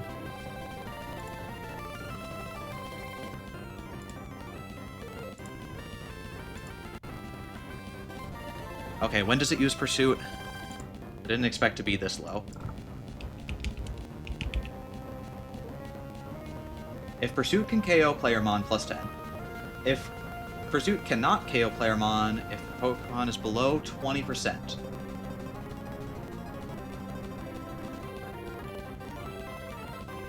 But it sees a fast kill with Mach Punch, so it shouldn't go for Pursuit. Because what percentage are we at exactly? We were at 17, which is above 20%. So although it would kill, it should always go for Mach Punch here. So we switch to Wrist. There we go. Rock Slide. That sucks. But now at least finally get our Oranberry. Alright. Now we've got Hitmontop out against Gligar. Gligar's at 26. Aerial Ace, and we outspeed does super well here. Yeah, Aerial Ace 2 shots, and we shouldn't die. Yep, maximum of 17.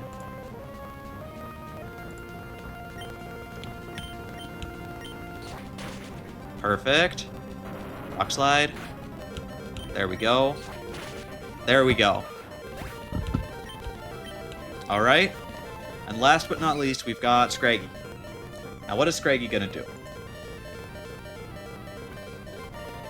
I think it sees a kill with basically anything. It doesn't see it with a power-up punch, so that's good. It does see it with Rock Tomb, maybe, but it definitely sees it with Feint Attack. So it's gonna go for Feint Attack. What do we switch into Feint Attack?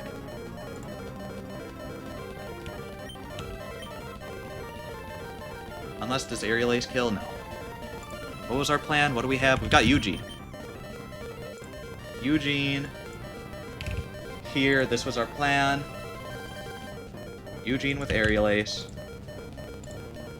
Takes a Feint Attack pretty well, and then we can Aerial Ace. And yeah, we'll be fine here.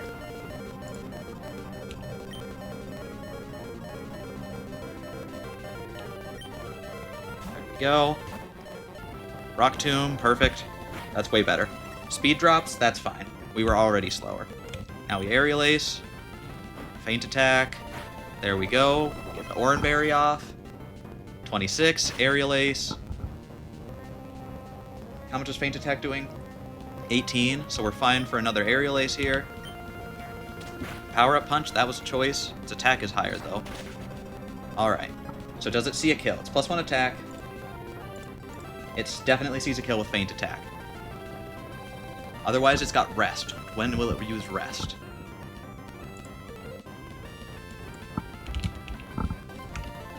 Rest if AI decides it should recover. Then if one of the following conditions... So, when does it decide to recover? AI deciding if it should recover. Should AI recover?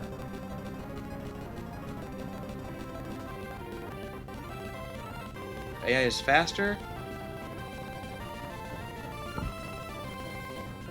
On.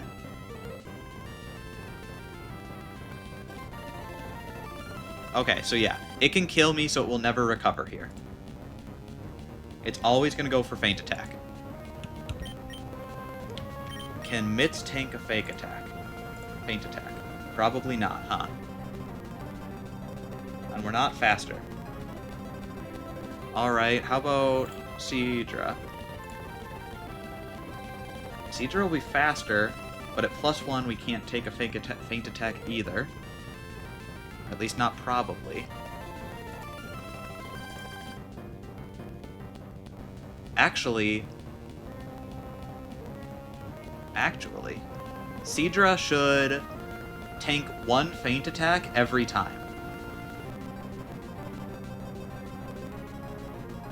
Because Horseshoe is at 28. Which is just 1 less than what Feint Attack does. So I think we bring out Horseshoe. Then do we kill? 22% damage. How much have we done? We did 2 Aerial Aces.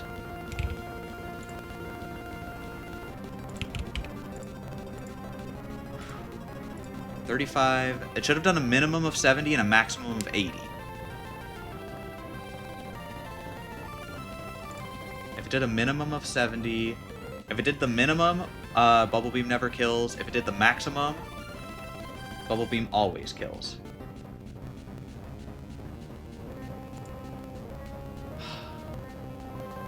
What does that HP look like?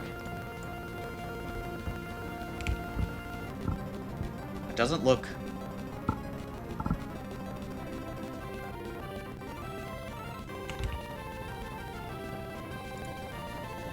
I really think that Seadra can kill here.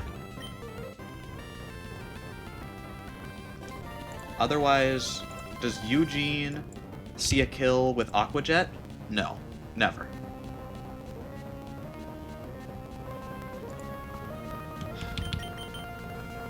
Alright, Horseshoe.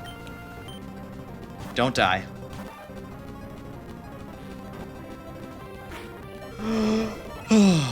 Okay. And now we Bubble Beam. And we're faster. And we don't kill.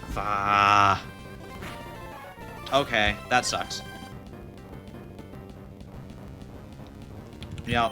Well, now Eugene comes back out. We can just Rock Lee fake out Mach Punch. Alright, you know what? 1 death on that fight, I'm not too sad about. And it was one of our, 17 water types. And honestly, of all of them, Kingdra wasn't going to be that great. Almost deathless. Honestly, 2 deaths to Brawly, or the gym as a whole, I'm not going to be too sad about that. And I think our plan was good. We just got very unlucky with our... exactly how much damage we took, with a couple times, missing Oran Berries by 1 HP twice. That sucked. That sucked. Seismic Toss, there we go. But, hey, we did it. And that's the gym, that's gym 1 down of Run and Bun. That's more than a lot of people can say.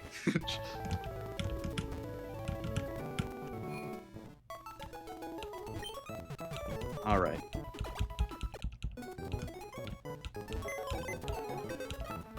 There we go. Horseshoe, you were a good Pokemon while you lasted. And honestly, we've still got a good box. Right? Clauncher might have to come to the team, but everybody... Our level cap's now 25.